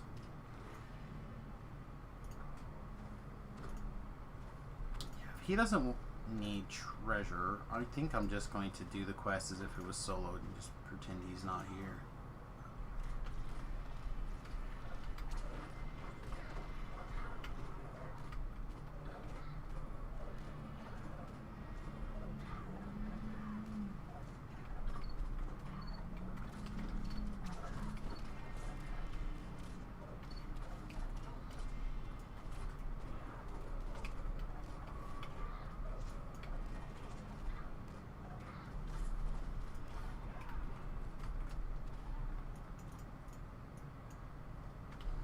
But anyway, I've been thinking about it, because I think if that...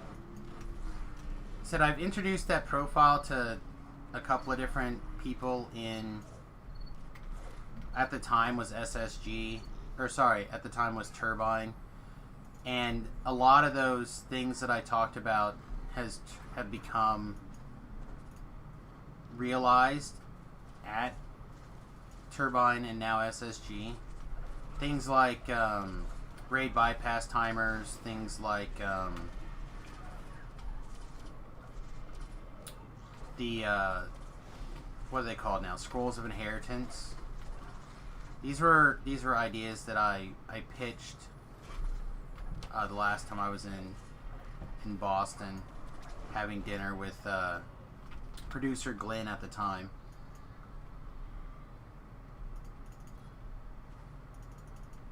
And I discussed like price points and stuff like that. What? I thought you were gonna stay back there. Yeah.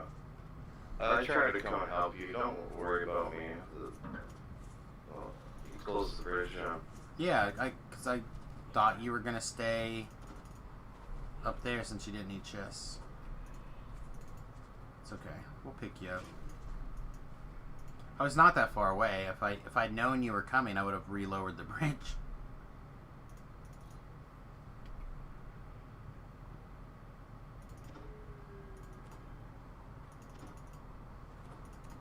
All right.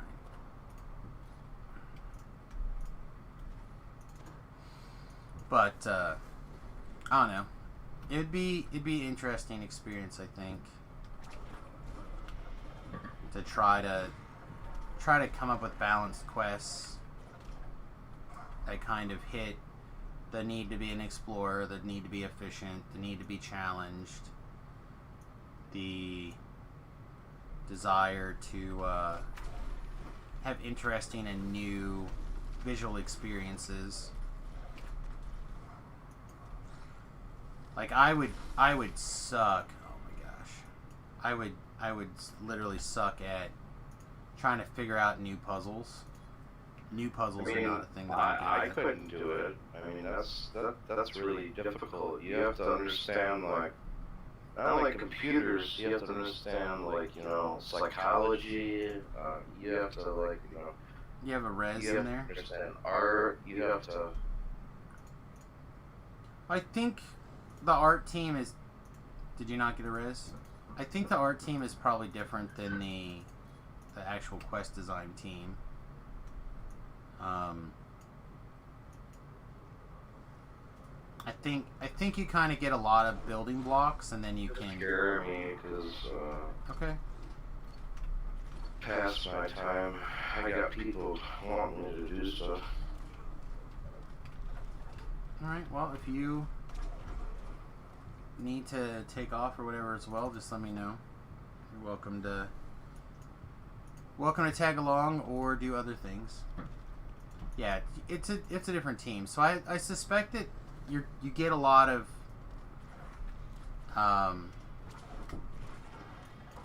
like you have a quest tool maker, right? And then you probably treat it like you would a movie, essentially, where you kind of like whiteboard out the idea. Yeah, at least this is how I envision it. This is how my brain works. Like when I'm designing an adventure for to DM for people, right?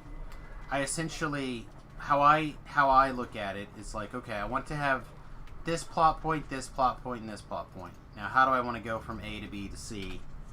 And then I kind of put in potential pathing to get from A to B to C. You know, so, and I like to try to have a couple of different plots or a couple of different options, not necessarily for every single thing, but to have enough flexibility that I can kind of flush it in. So, like, for example, I don't remember if I was DMing this situation or if I was playing this situation. I think I was playing this situation. But one that comes to mind right away was an evil circus came to town. Right? There was an evil circus. People were getting kidnapped, whatever. And in the storyline, they expected the player characters to go and confront the circus basically directly.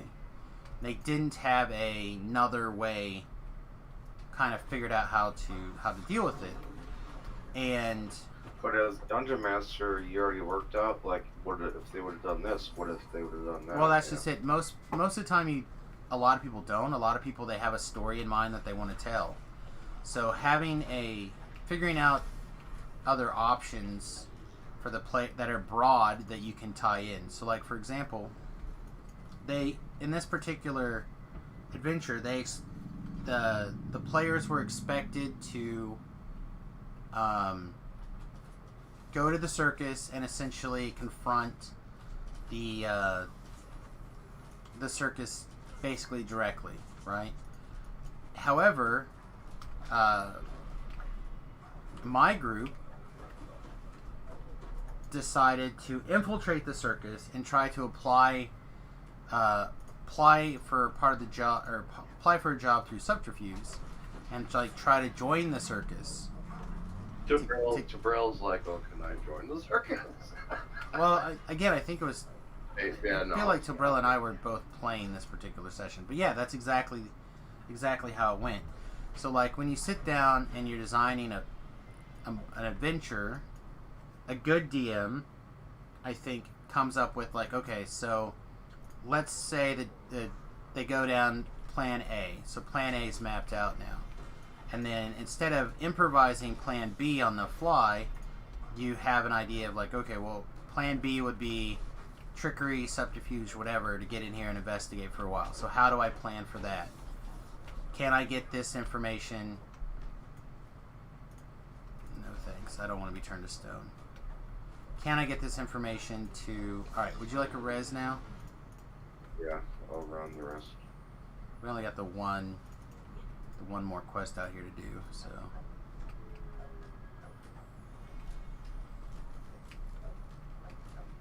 But, so you come up with a good way to get there.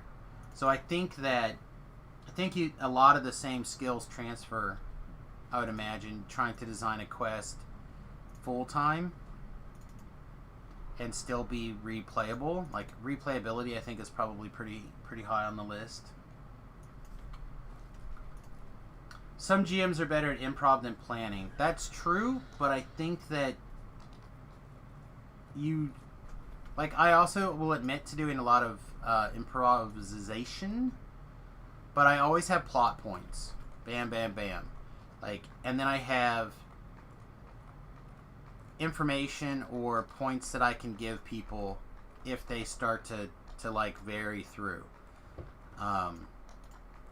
So like if I want to try to give out clues, right? For example, an interview type clue, I will have a situation where if things are encountered directly, or if they have like through some sort of trickery they avoid a direct encounter, how do I get that same clue to people? So like I feel like even if you are a shoot from the hip, kind of make stuff up as you go along, you're well served by having a little bit of pre-thought. And it may not, again, it doesn't have to be everything from A to B to C to D, but you want to make sure you get those plot points and those storylines together. So like for example, when I'm writing something to DM, I have what almost looks like an outline. And that's pretty much how I DM, is off of an outline. So I'll have like top level plot points, 1, 2, 3, 4, and then I'll have like clues that are tied in with each plot point that I want to give out, or encounters I want to do. And then I try to let the group get flexible. That doesn't mean that I've never had to improvise completely off the top, but because I do improvise off the top a lot sometimes. I've actually had entire encounters or entire nights where I didn't have anything planned. And those are definitely not as good as the days that I've got to have at least an outline ready to go. Right, could be like, you're the birds I've never seen before. What the heck are you talking about? Yeah. Well, and that's totally fine. Like I don't have any problem like trying to shoot from the hip, but so like right now that my DM group or D&D group is currently my turn to DM is coming up. I've taken several years off of DMing because I used to be the only DM, and I kind of burnt myself out. But a lot of people have had other turns, a couple of turns here, a couple of turns there, so I feel like it's just fair for me to take a little bit of time and do something. So I've been trying to explain to everybody that I have some stuff in mind. I'm ready to DM, and the idea is that we're going to do like some nautical themed play. I don't have an ending in mind. I don't have an ending destination. I want it to feel more like your classic monster of the week. You have type episodic type situation where you have these 2 or 3 week long storylines at most. Try to cram down an entire plot point in a session or 2 sessions and not have to fight. Get away from the idea that we're saving the world, because I as a player am tired of it. It seems like every single campaign has turned into this giant storyline plot point, and I'm... Well, you told me your first scene is you walk into a bathroom and then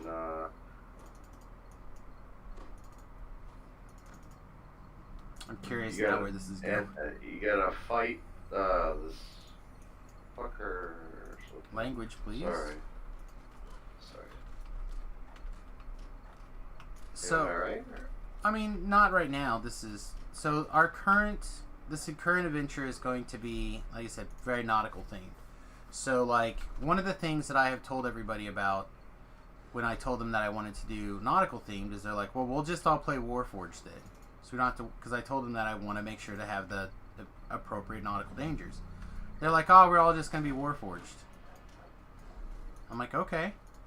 Well, if you guys decide that you want to all be Warforged, that's totally fine. But I'm going to invent a new type of monster called Rust Monsterkin, and these guys are going, like, not every monster, but a lot of monsters are going to be Rust Monsterkin. And they're like, well, that's not right. I'm like, neither is every single one of you guys deciding to try to circumvent the dangers of the deep by all just playing Warforged. So I'm fine adapting to that, and they were all laughing. I don't think it's going to be the case, but you know, it's like getting your static group ready for the hardcore server. You might have a plan, you might kind of have a general idea what you want to do, but when things actually come to shove, nobody plays 13 Warforges in a group or whatever. The only way that you can beat the Dungeon Master is you have to work together, and you have to be like differential. Well, see, and to me, that's not even the idea that you want to do. You don't want to beat the Dungeon Master. The idea is still everybody is trying to work together to tell an interesting story, and the goal is to always have fun. But my group is very good. You know, we have been to numerous competitions. We have seen what it's like to play with other people. My group is then like things that are supposed to be party wiping adventures or modules or whatever. We have often managed to like get through. Do you think they're just getting lazy by trying to power game through the story? No, that's not what we're saying. We're saying that we're good at working together to overcome most challenges, even ones that are typically considered like party wipe level adventures. So like we did the Pathfinder 2 playtest stuff, and there's literally one of the modules that are set up in there that literally says, you know, like 90% of players don't live through this scenario or whatever. So not only did we not have people die forever, we also, or we didn't have people die, but we also had 100% success. Like, nobody in our group died. So, like, we are good at that kind of I had a stuff. challenge like that in basic training. It was the hardest test, and my drill sergeant walked up, shot her, simulate, shot her in the leg and say, okay, carry her through the maze. And I'm like, are you kidding me, dude? She was like 145 pounds. And I'm like, I got dudes like trying to carry her through, like, yeah, I understand what you're saying. Campaign done right will be the stuff of legends. Yeah, well, and I'm hoping to have some stuff. I'm also kind of hoping to write up as we move through some things. I'm hoping to turn them into actual printed modules that I would basically make PDFs of, and hopefully just sell on. What are we stuck on? There's a little scorpion right here. And then hopefully sell the PDFs on Amazon digitally or whatever, and turn that into making some modules. Like, again, I had some stuff ready to go that I've been working on again, off again for a while, but I'm not gonna lie, a lot of it is heavily inspired by Dungeons and Dragons Online. I have an adventure that I've used, I think, 3 times. Basically, it's a return to Splinter Skull, because I happen to really like the Splinter Skull area, and I think that it can be really fun to, like, go back and revisit and do some interesting things with. And like I said, I've literally DM'd this adventure, I think, 3 times. Some people really love it, and some people dislike it, so it needs some tuning. But I suspect that the kind of thing that I have in mind now will play very well. It is set in the Eberron setting, which may or may not involve weird complications for self-printing. I don't know. But Do you have to talk to the guy like 8 times just to get on the damn island, or no? maybe. Currently, I have not decided for anything crazy like that. But said we're basically, everybody is going to start out on this ship. It is a legitimate ship, but the captain tends to run semi-shady operations. It's a big cargo ship, basically, and so we're going to start very classic dungeon-y, where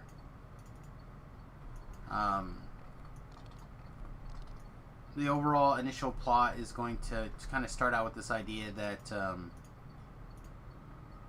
the captain is in fact a wizard, and he is collecting spell components, ingredients for a nautical treasure that he has heard about. And so we're gonna start by going to various islands while doing a cargo. He's like double dipping his toes, right? Yeah.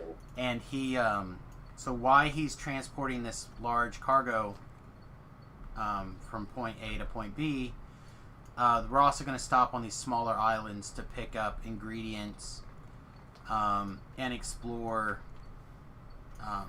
for him to put together this tracking spell that he's been working on for a while. So he can find this next thing. So it's gonna start and feel very classic. And adventure, like shipwreck spy. Like when you go there and talk to him, you read words and stuff, and you're like, oh, okay, what if dude just turned around and would, like, give you like a wolf face, you know what I'm saying, like an animation to let you know, hey, I mean, like, there's many things you can do to accentuate the point of the story, right? Yes. There are lots of things you can do. I also think there's a lot of flavor. So I'm going to, here in the next, in fact, I should probably start any time, to be really honest. But I've been telling people for a long time that I'm in the process of collecting, like, NPCs. And what I'm going to do is just start taking and build, like, an NPC database type thing. So the idea will be, just give me, your broad strokes of an NPC, like personality, characteristics, stuff like that. So, like, for example, I don't have a name yet, but I've been thinking about this, like, one-eared elf. Yeah, like an NPC portfolio, exactly. But this way you guys can submit, and then, and what I'll just do is I'll fill it out, and then we'll make it like a Google spreadsheet, probably. And then as I kind of use them and fill them in, I'll put extra notes inside. Maybe I'll have, like, a DM version. A copy that only I can see, like, certain notes on, but then people can see other stuff. Yeah. And this way, like, you guys could submit. You could be like, just, like, randomly think of a name. Sheldon, right? For example, Sheldon. Sheldon is a one-eared elf of a little bit timid nature. Perhaps he's like a cleric or something. You know what I mean? Just, like, fill some broad strokes in. So then when I go, I just need a random NPC somewhere. I can throw this out here, but the players go, oh shit, he's got, like, a real character here. We need to see what's going on, examine this thing. And then I got to go in and make notes to be like, okay, I use this character here in case I decide later to tie that back into, like, oh, you know who would be great with this? Sheldon probably has some idea of what's going on here. And I'd be like, oh crap, now Sheldon needs to know, start filling in this. And you can start filling out information on what the NPC does know or doesn't know or whatever. Well, I mean, that is the temptation. Like, when your dungeoneers are, like, going down the wrong way, you have the power, you can manipulate it to make it easier, harder. I mean, like... Well, I'm not gonna... There's no wrong way in my adventures. No matter which way people start to go, like, we'll roundabout back to the... And that's where I was talking about before with the plot points. So, by having a way to put the party back back on your plot point, you just shift the plot point to how they're going. So, like, example, if I need them to, say, explore this... Like, I've got plans for adventure. That's a dungeon exploration type thing. And they're like... the quest is to retrieve a particular item, right? And they're like, well, we know it's somewhere on the island, so let's go explore. But then they never find the cave entrance, right? For whatever reason. Like, maybe it's an underwater cave entrance and they never explore underwater. So then what I'll planned is like, maybe they'll find some random they'll come across an idol or an altar or something, and then when they manipulate that, I'll have a cave in, and the floor will collapse around there, and then that'll take them to the beginning section of the dungeon, right? So this way, there's still a plan to get them into the dungeon if they never take the, in my opinion, the appropriate plot point.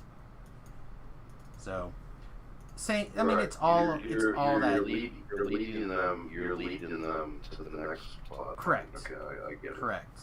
And that's a hard concept to put in.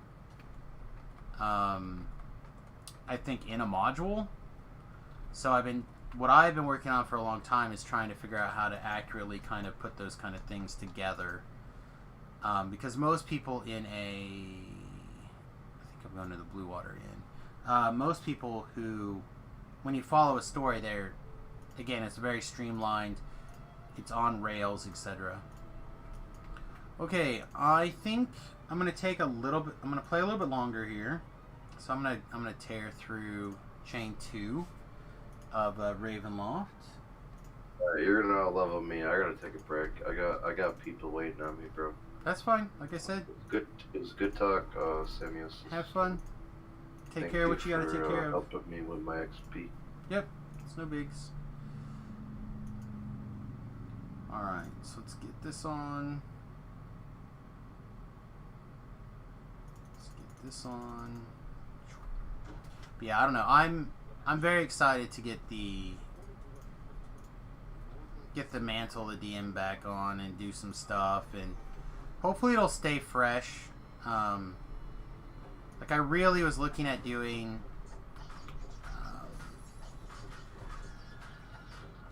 Oh god, now I gotta like physically look over here. Phoenix Dawn Command and playing through that published module, but because of the situation of how we play, there were some hurdles involved with the playing Phoenix Dawn Command specifically that we did not have ready to go.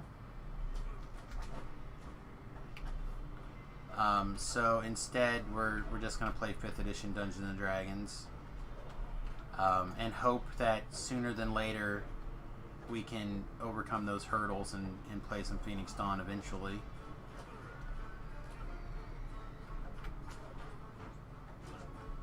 Really?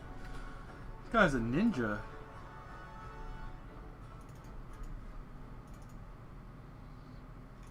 But anyway, I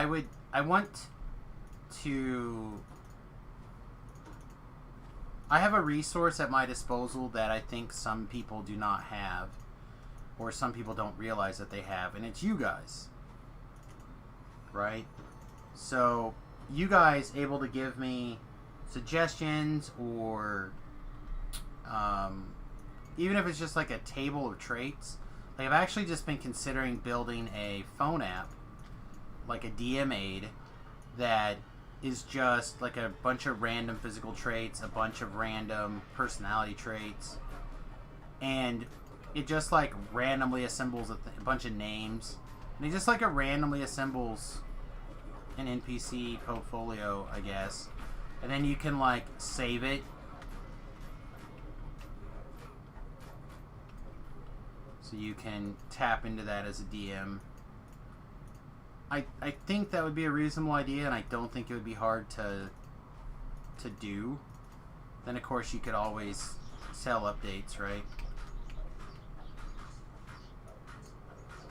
Because a good NPC has a physical trait, a role-playing trait, and some sort of hook that makes them interesting, and gives you the ability to like do stuff with them again later. Oh, I'm sure there's like a random thing, but I think the idea of being able to quickly save one and then come back to it. It's like you can hit the randomize button a bunch, come with a bunch of different random features, find something that you like, and then hit the save button. And have like a portfolio at your disposal ready to go.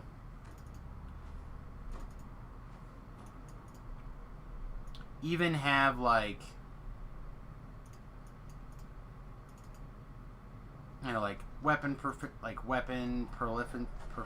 proficiency, preference, you know. All sorts of things like that. Oh yeah, Jeffro loves his oversized hammer. You know, a massive maul, even though he's got a minus penalty. You know, it does the same damage as a regular maul, but it has an extra +2 penalty to his attacks, but it looks cool. You know what I mean? Or he claims it gives him extra power, or you know, you start gathering all those different things together in an easy accessible, easy to update, web-based database. And then for like the low price of having to watch an ad, or $1, you get access to the base, and then you can add in updates. Yeah, the thing with Monkey Gripped is that it's definitely a mechanic that in my opinion, if you have access to, then your players have access to it. But if you just make it a personality trait, then be like, yeah, sure. If you want to have a giant sword, for example, you want to be like Cloud, that's fine. But realize that this guy doesn't have any. It's not advantageous at all to do it. It just is a style thing. Then your players are almost inevitably be like, oh well, if he's not getting an advantage.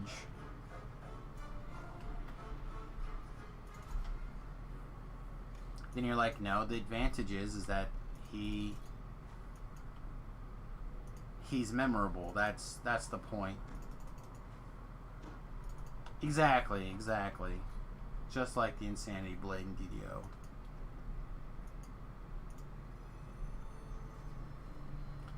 So like, you go, with this maul in my hands, you know, if they ask about it or whatever, he's like, with this maul in my hands, I have the strength of a giant. And then he like clearly doesn't. See, that's great. It's a great mnemonic or way to remember an NPC.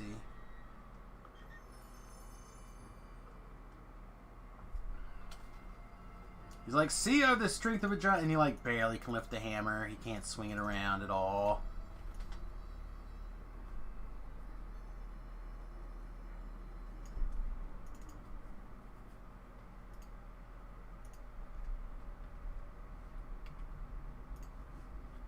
We got some Facebook notifications here.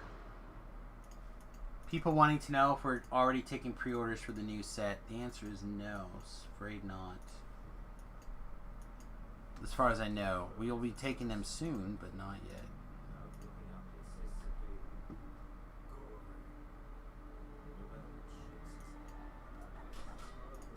Didn't realize that we were attacking already. Mal Bayed.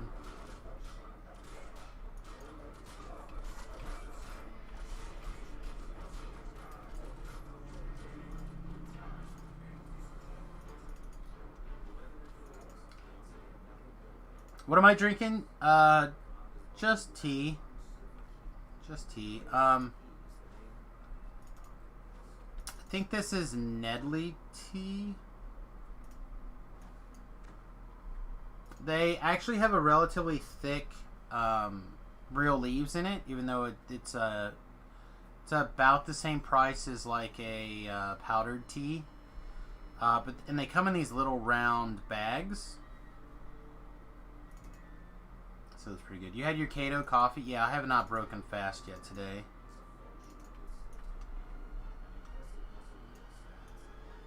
I'm in the window to break my fast, but I haven't done it yet.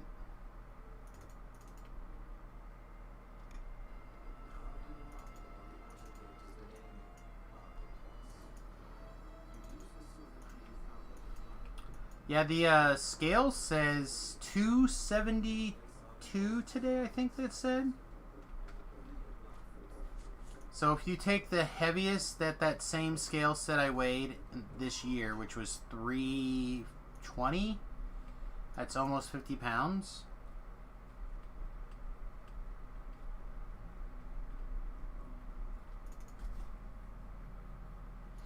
No, I'm hungry. I've been hungry a lot lately. This week has been weird for me.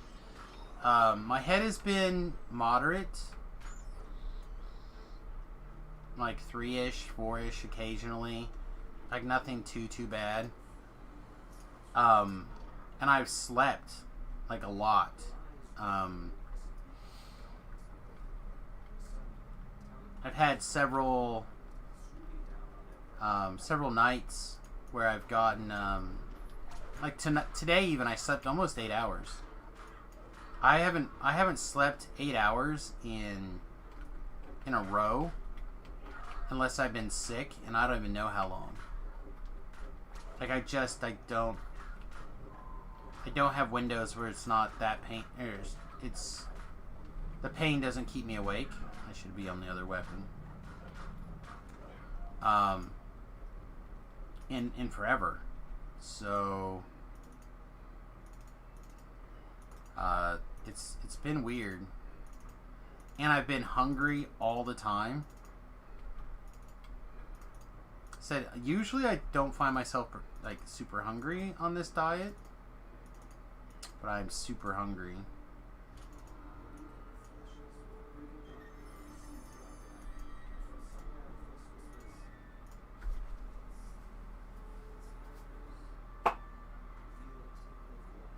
Few more pounds and I'm gonna order the jump rope. I think I get to 250. I'm gonna start doing the weighted jump rope thing. I don't want to overstress my old man knees. So I want to wait until I can lose a little bit more, and then I'm hoping to also be able to start doing bike riding videos with you guys, but I'm waiting for the temperature to go down just a little bit more. I can't live stream those right now, but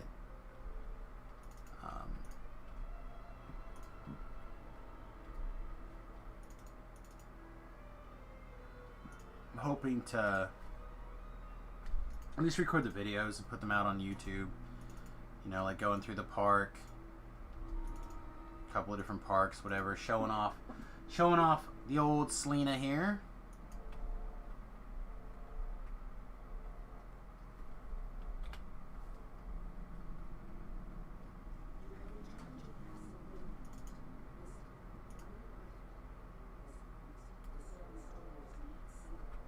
Then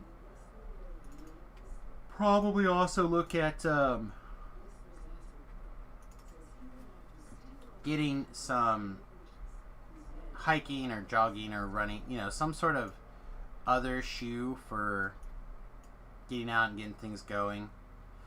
Because if you guys have been paying attention to the YouTube channel, you know that I have the ability to get the front door locked in a way that I'm comfortable with it being locked and unlocking.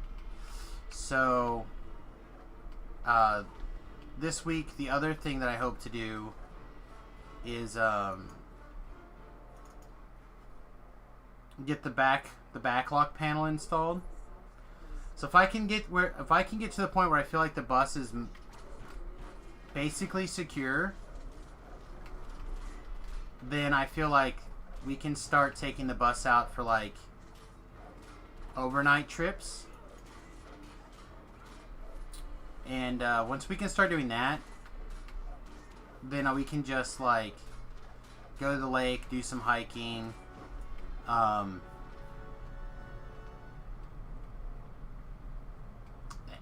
little bit further away. So some of the places we have are like, we have a lake now that I think we're going to start going to more often, that is 35-40 minutes away or whatever. But then we have several that are like an hour away. So I think we're going to be able to start exploring some slightly bigger distances here, and I'd like to have the ability to take those and record videos, edit them up, and put out on YouTube for people.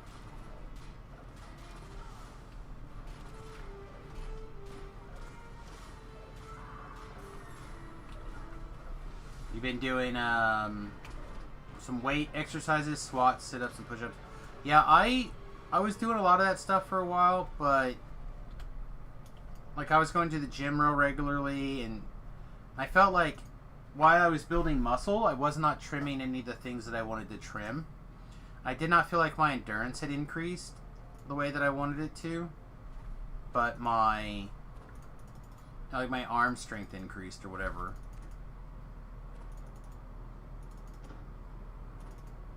But I wasn't getting like the gains, as it were, that I was looking for.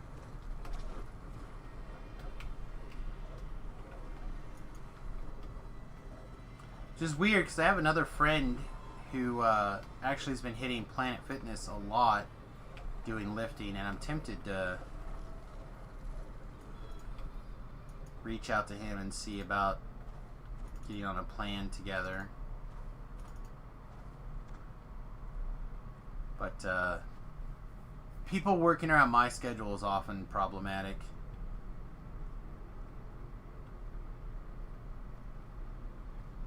Well, and that's where your diet comes into play. Targeted exercises come into play. Part of the reason I want to do the jump rope, the weighted jump rope specifically, is because it's a whole body burning exercise.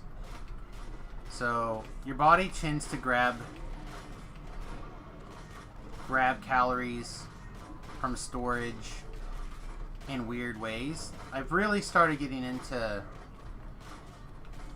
there's a YouTuber, Thomas DeLauer, I believe is his name. I know his first name's Thomas D something. But he talks about how when your body is fasting, right, which is when you should be working out, is kind of towards the end of a fast, as I understand it. So your body taps into those resources to do things. Which is why most people recommend that you work out in the morning, right? Because you're coming up from a no fast, and yet your liver is releasing all that blood sugar from the night before, so you have the ability to do some work. But your body will tap into what kind of muscle near where the muscle groups are being worked. So you want to be if you're going to have your whole body doing something, then it will tap from your whole body. If you have your body, just doing arms or whatever, then it's going to work from there. Yeah, DeLauer. That I said I've been really getting into his stuff lately. Sometimes he gets too deep in the weeds for me. And I'm like, too much, but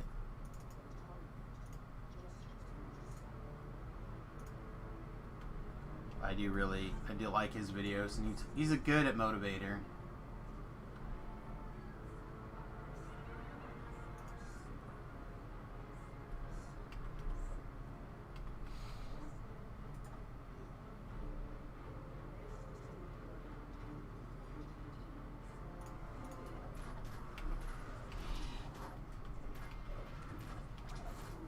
I don't know if I can insta-kill this chick or not. It doesn't look... Oh, I can. Nice. Should have did that to start with, I guess. Keep our double strike high. Alright, let's switch to our normal weapon.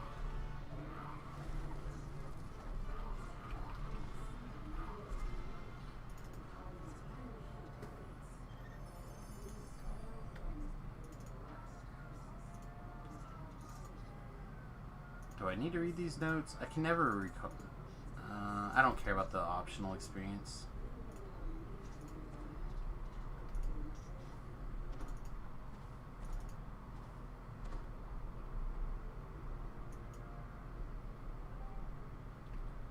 Hoopla. Oh, somebody responded to him at work. One of the people who are asking about pre-orders already.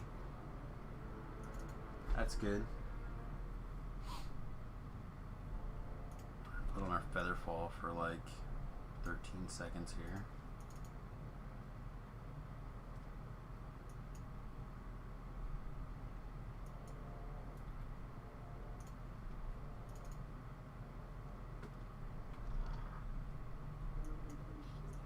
So I'm trying to figure out if I'm gonna make time to do it all. I definitely feel like I'm gonna need a little bit of a break here, unfortunately. Eat, use the restroom, get up, walk around, etc. I was hoping that maybe I would just be able to take a short break and rotate straight into the hardcore league, but I think I'm gonna need a break. My stomach for the last day or so has been grumbling and insisting that I go make restroom breaks. often for not a lot of satisfaction. Is that an appropriate way to say that I'm backed up a little bit? Don't go to hardcore? Why?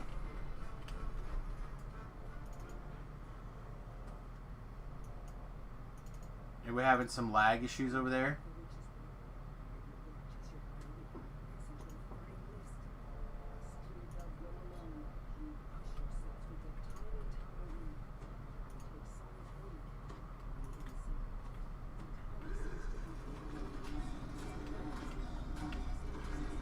I know, the things that I have left to do on the hardcore server are the challenges.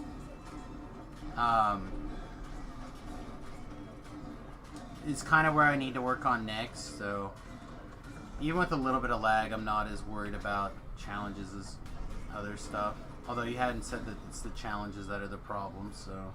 Or the hard lag that is the problem.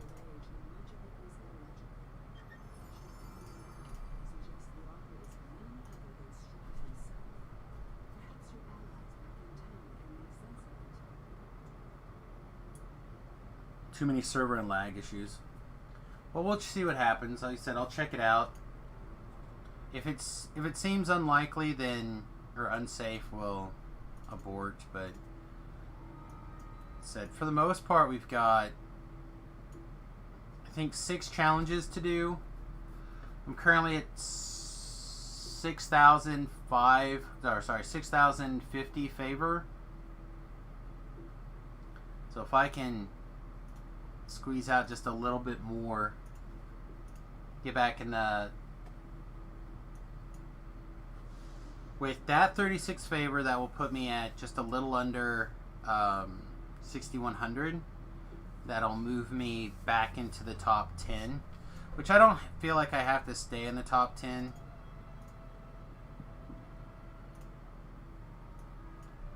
Geezer Hermit says been on the hardcore for about 4 hours, no problem. Lime works. Oh, do I like Warlock so far? This build is different. This is a build that I've used, or similar builds that I've used lots in the past for doing things. The Bard frame can carry really hard on a lot of different things. The fact that this Warlock, actually, how many Warlock level? We have 3 action points. The Warlock stuff just happens to be really good. I'm going to go ahead and go back and spend those points really quickly. But it is good. I do like it. I like this version of a Warlock better than I like the caster version. A lot of people like the caster version. I'm not one of those people.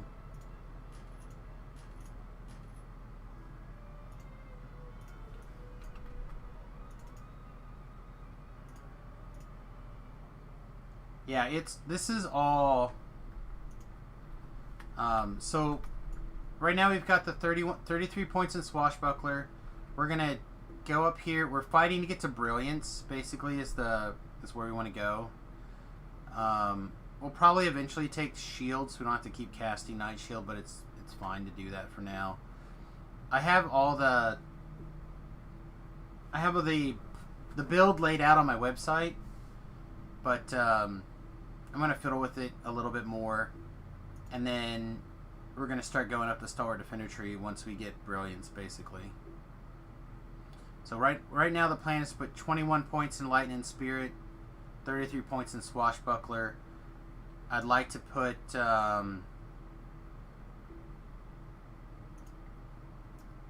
think we need 13 points in Stalwart Defender, and then I want to kind of cram whatever Knife Fighter stuff I can get in there.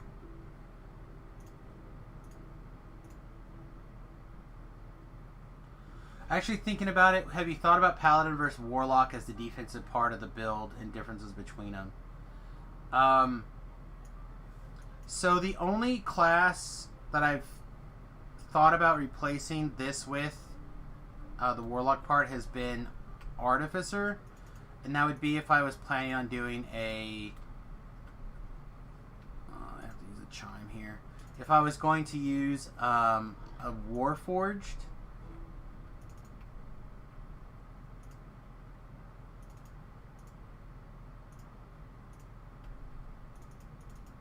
and that's because I want the aura. Like, I want the ability to to heal with the aura. So again, the general idea is to basically self-heal in moderately high Reapers on a melee. And the best way I have found to do that is with the temporary hit points from like a Warlock.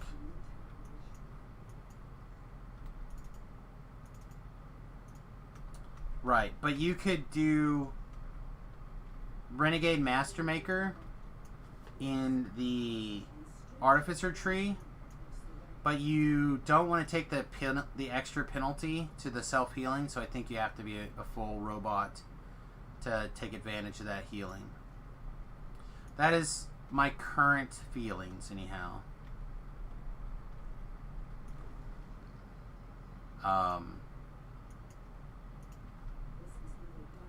Yeah, I'm not doing that. I'm not using keys for this little bit of experience. You could probably do the same thing with like a healing aura, but I just don't think you get the same amount of benefits as you do. Like, the synergies are not as great. Pure Warlock is again, pure Warlocks are not my preference. So I've known some people that have done them, but that's not what I'm about. It's just not my favorite class.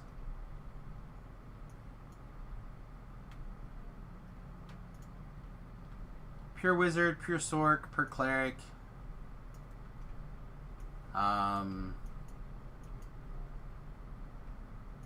Pure Alchemist is good.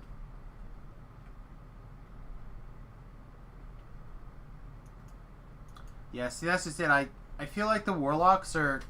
Because Warlocks only have level 6 spells, their DCs are automatically 3 behind a Wizard or a Sorc.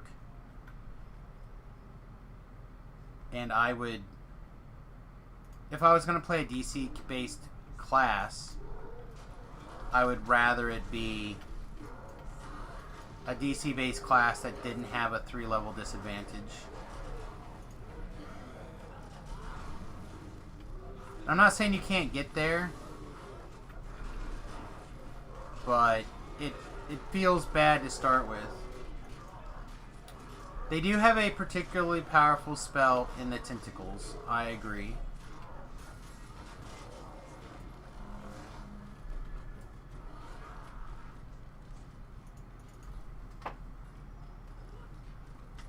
I have to keep an eye on Facebook updates. Is literally my job.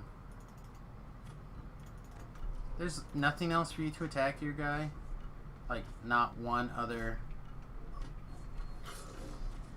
You're seriously attached to me? These guys still want to kill you. How about these guys? These guys want to kill me? I don't have, like, diplomacy on my bar. I guess I could hit it this way.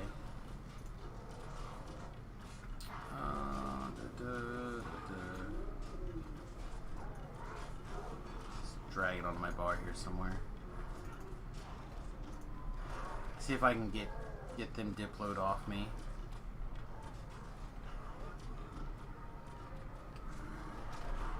Must have already killed him. I don't know. I don't see him chasing me anymore. Like, go get that guy.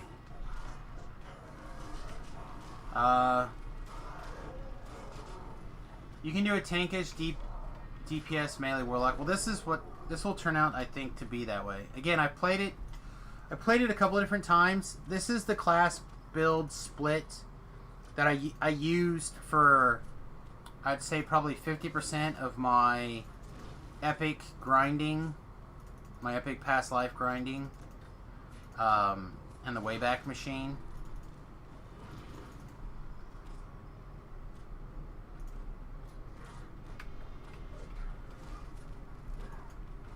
Or a variation of it is anyway. Are you done now? Did you get everything killed?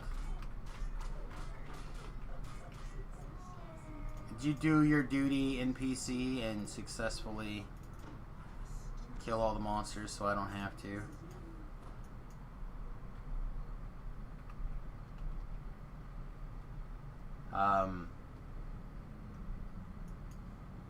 But I feel like this thing has a lot of staying power potential.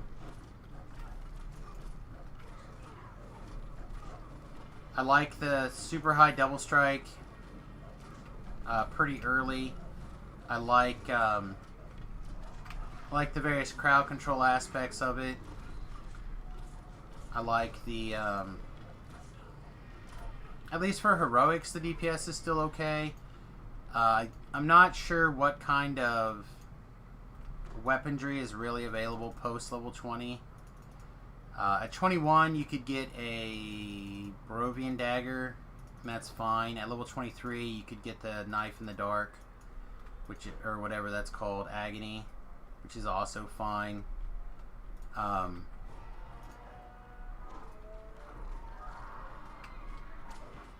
But after level 23, I don't know if there's another dagger out there, anything worth anything.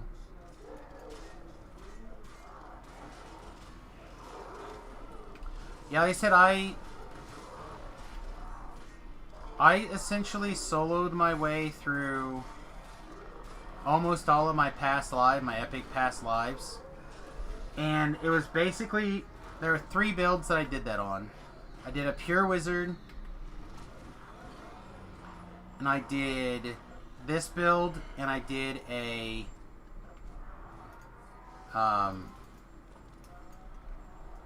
shuriken monk, a moncture. Those are the three classes I basically, or lives that I basically did for epic TRing when I did them. Now I have to go through and do a bunch more, so we'll see what happens, but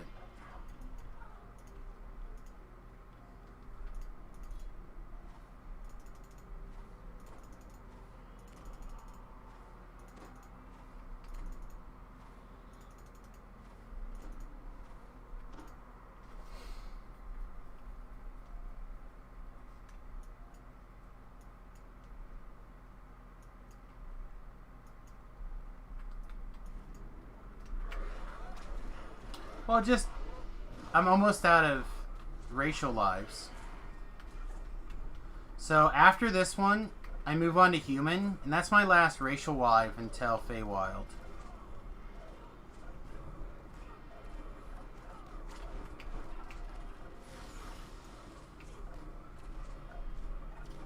So I'm kind of hoping that we can knock out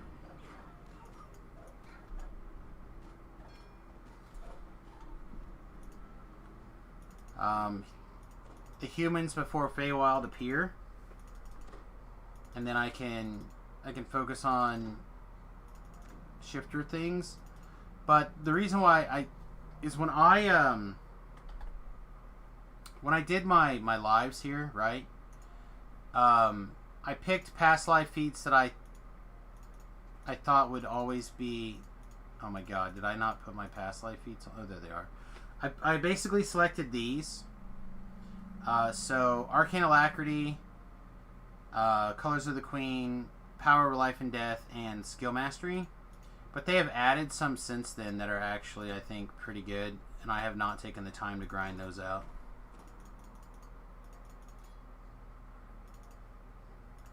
You've just begun your journey and you're starting with Completionist. I like Completionist too. You're not going to get me saying nay to Completionist.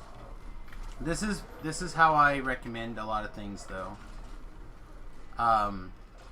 Decide what kind of style you want to kind of quote-unquote specialize in to start with. Because every class is, at some point or another, is going to fall back on some sort of style. For example, if you really like melee, then there's some past life feats that are worth taking 3 melee lives on, or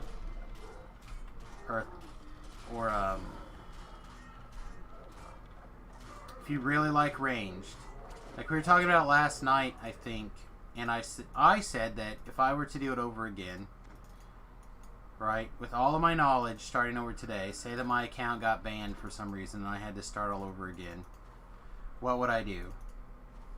And what I would do is I would take 3 ranger lives and I'd focus on being ranged. I'd do inquisitive stuff when I felt like I was not getting say like for Warlock, for example, and I was like really struggling with Warlock. I know that I could always fall back on Death Ward for here. I always know that I could fall back on one of the universal trees kind of as my fallback.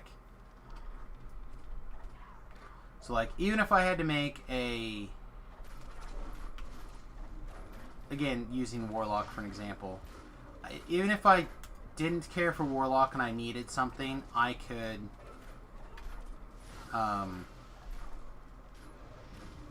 go dagger and melee and I could probably fake it. Same thing with like inquisitive, do the same thing, kind of fake it. Yeah, see here, you're kind of dreading cleric. Cleric is one of my personal favorite classes, and I feel like it is probably one of the most powerful builds, or flexible and powerful classes for DDO. Like you want to do melee, you can do a melee cleric. You want to do caster, you can do caster cleric. You want to do a trapper cleric, you can do trapper cleric. You can cover literally any role that you like as a cleric, and usually a couple of roles.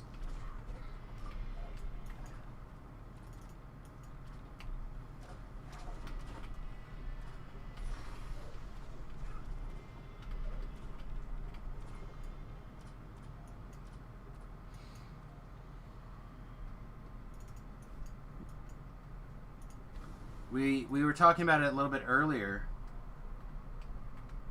that if you were to put not builds, but classes into tier 1, 2, and 3 for new players, like starting off, hardcore server, etc., that kind of mindset, cleric is in the first class. It's tier 1.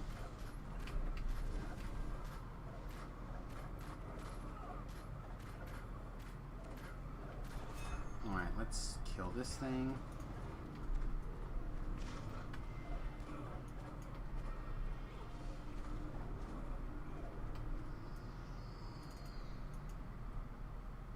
Super flexible, customizable. You can play however you like. It's just a great flexible thing. That being said, if you don't like it, again, having the ability to go, you know what, I'm gonna do a dagger cleric because I prefer melee and I have daggers and I can rely upon the daggers.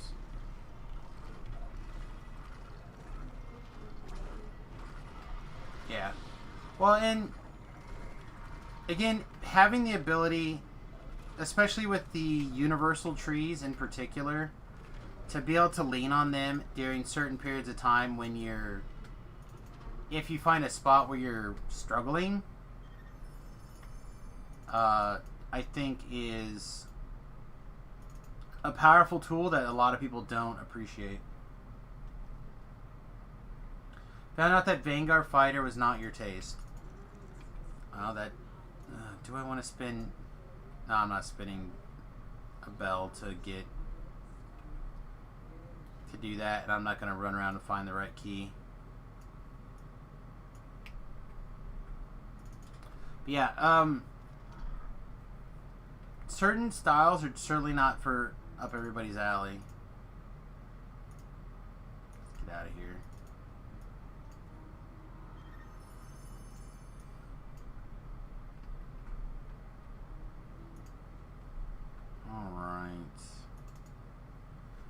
the...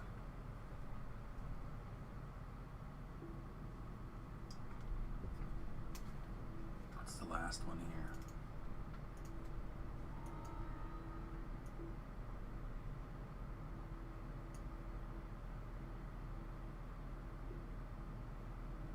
Yeah, nothing particularly sexy here. Oh, the last one is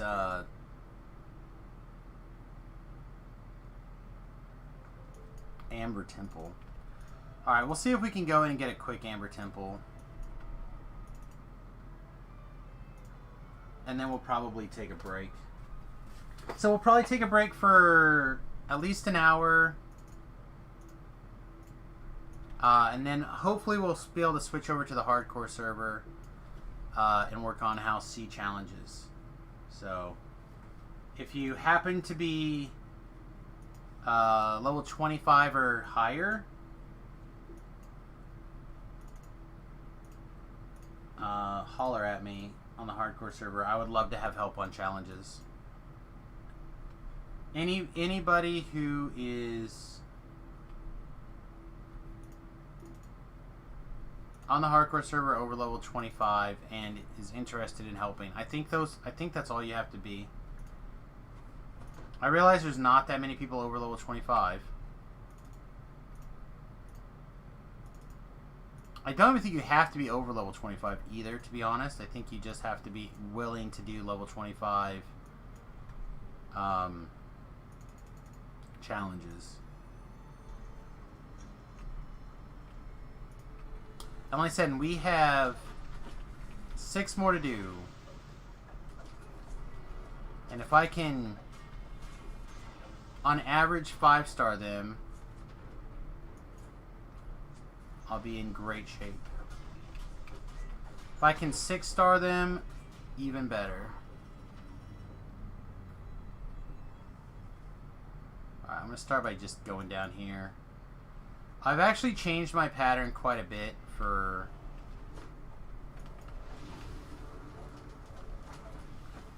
doing this. I used to always start by taking out the teleport guy, but now I jump down here first.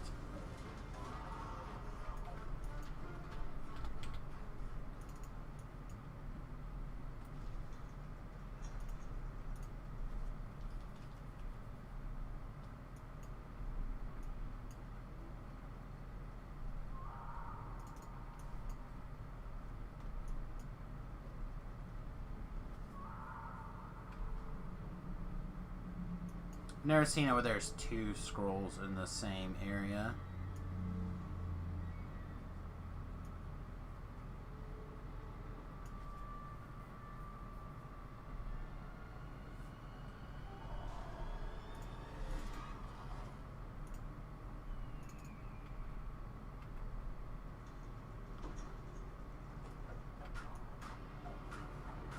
Yeah, I got pretty lucky the last...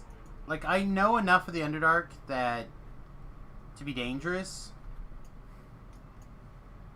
But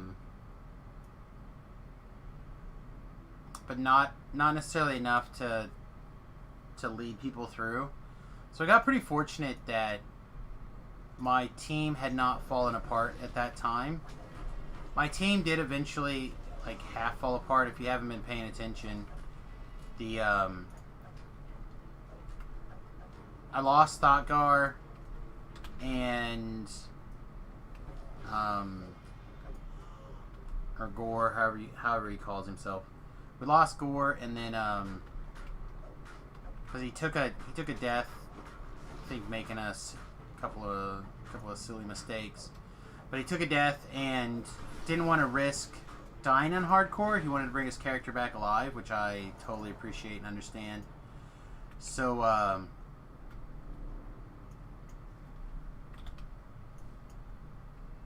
he put his character away, and then I decided to team up with Nim, Vin, and Dom and their group, and Nivin kind of decided he needed a DDO break, And then it was just Pip, myself, and Dom, because Mama also needed a little bit of a hardcore server break.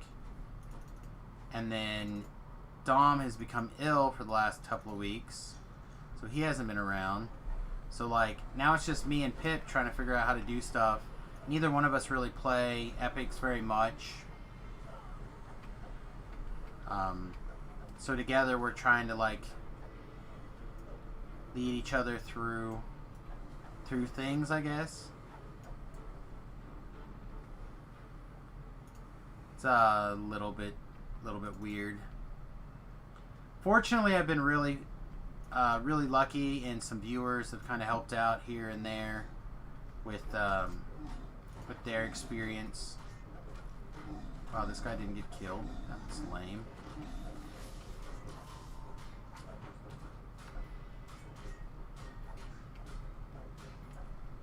There are some bad lethal things, but not as bad as heroics. See, I disagree. And as a person who really knows the heroics, I don't have any problem doing heroics.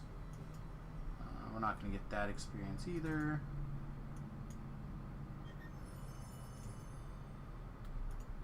Like, to me, heroics are... I know them very well. But, again, keeping that in mind, how many, you know, I've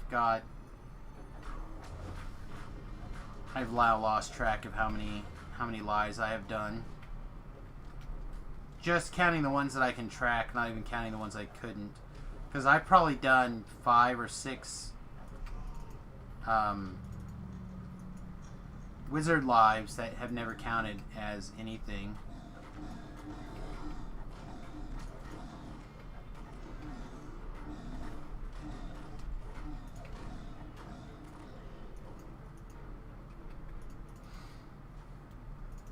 $13,000. It certainly feels like it sometimes, that's for sure.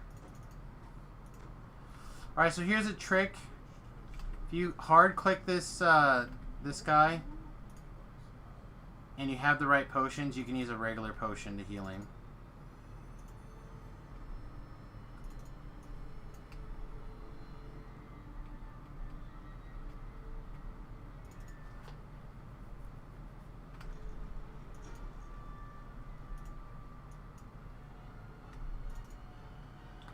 We'll probably come back and take out the Lich while the soldier. Okay, so that's at the end. Nice.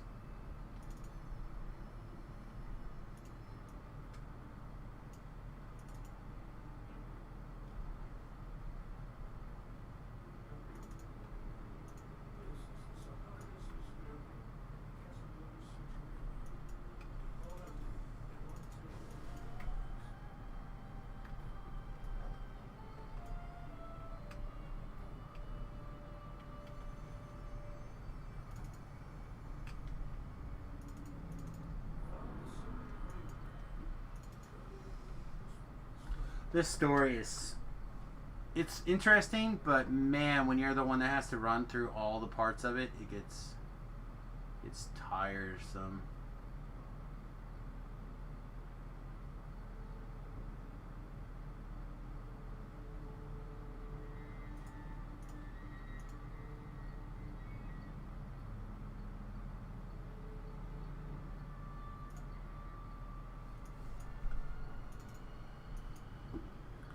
So we're gonna give her the password and then we're gonna leave. They can do that arguing themselves. They don't need me here for that.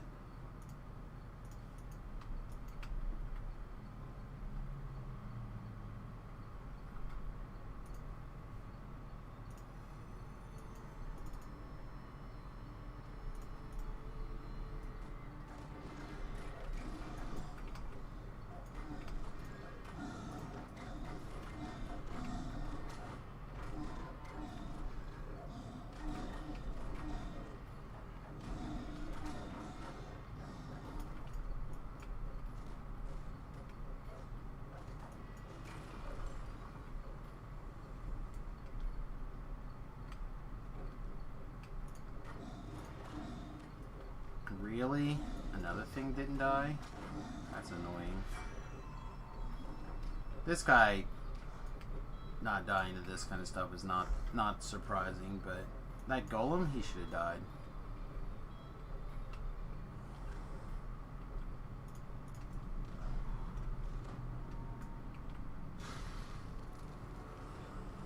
They were champs, I guess. I don't know. It's really old amber.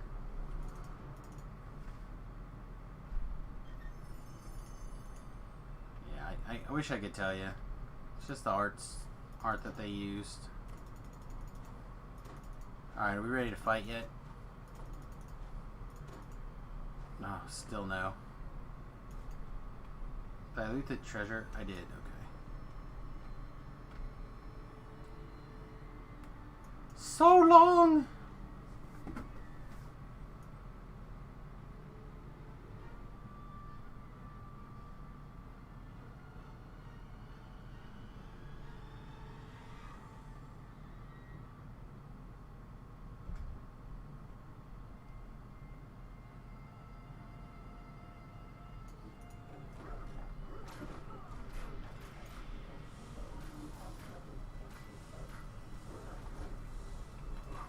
Alright, did we somehow lose our shield? Jeez, that's hitting hard.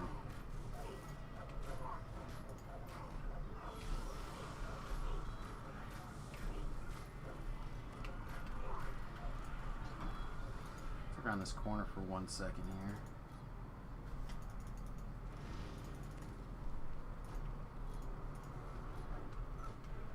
Oh, she's an Archon, that's why it hurts so bad.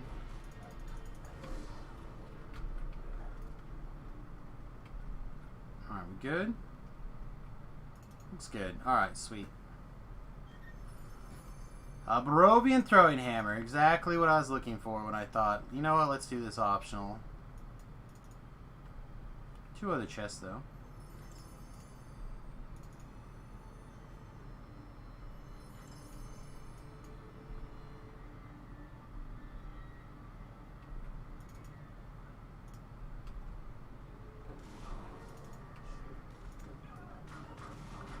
What do we get? I always like to click these. We get Dark Gift Furkley, Queen of Poxes, and we get Ice and Hate will be our allies.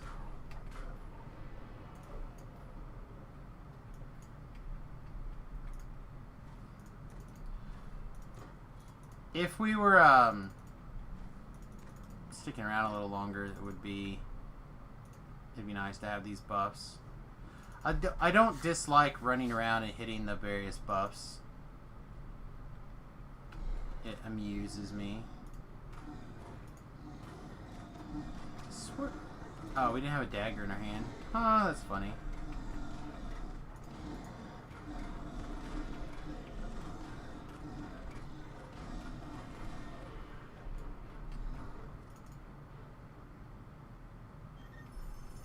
This is where we lost forehand.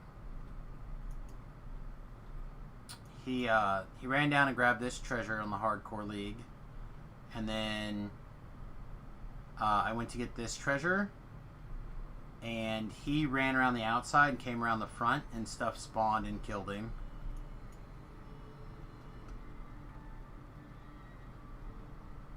I felt so bad.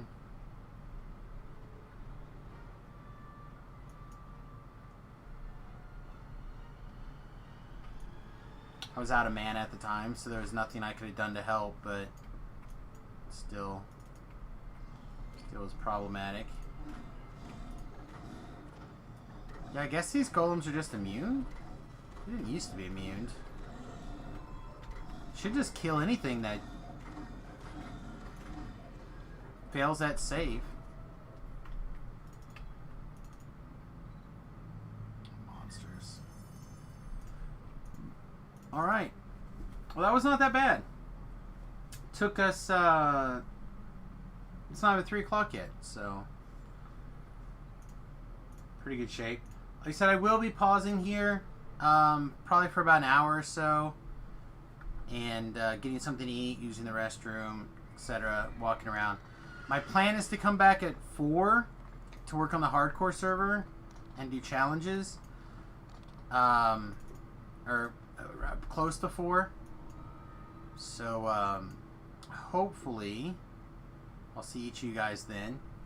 As always, I want to be sure to remind you about our YouTube channel and our Patreon. If you'd like to help us out financially, Patreon's the way to go. If you just want to help us out in general, jump over to youtube.com/SamusGrobo and become a subscriber over on the YouTube channel. I still have to get to 1,000 subscribers before we can even start working on the next section of the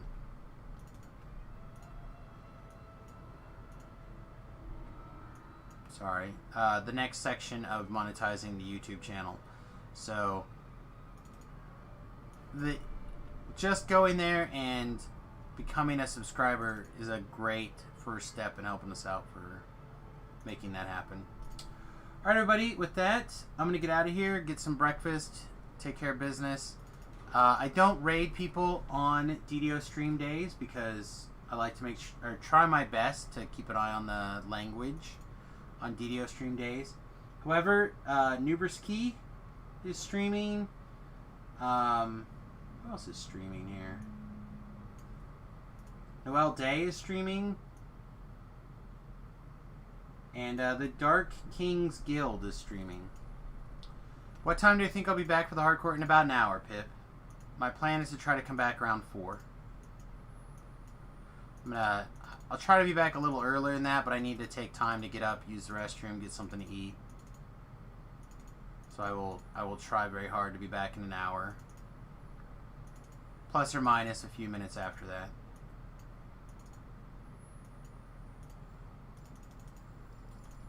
Alright everybody, peace, much love. We'll see you guys really soon. Thanks for watching. We'll see you guys hopefully in an hour.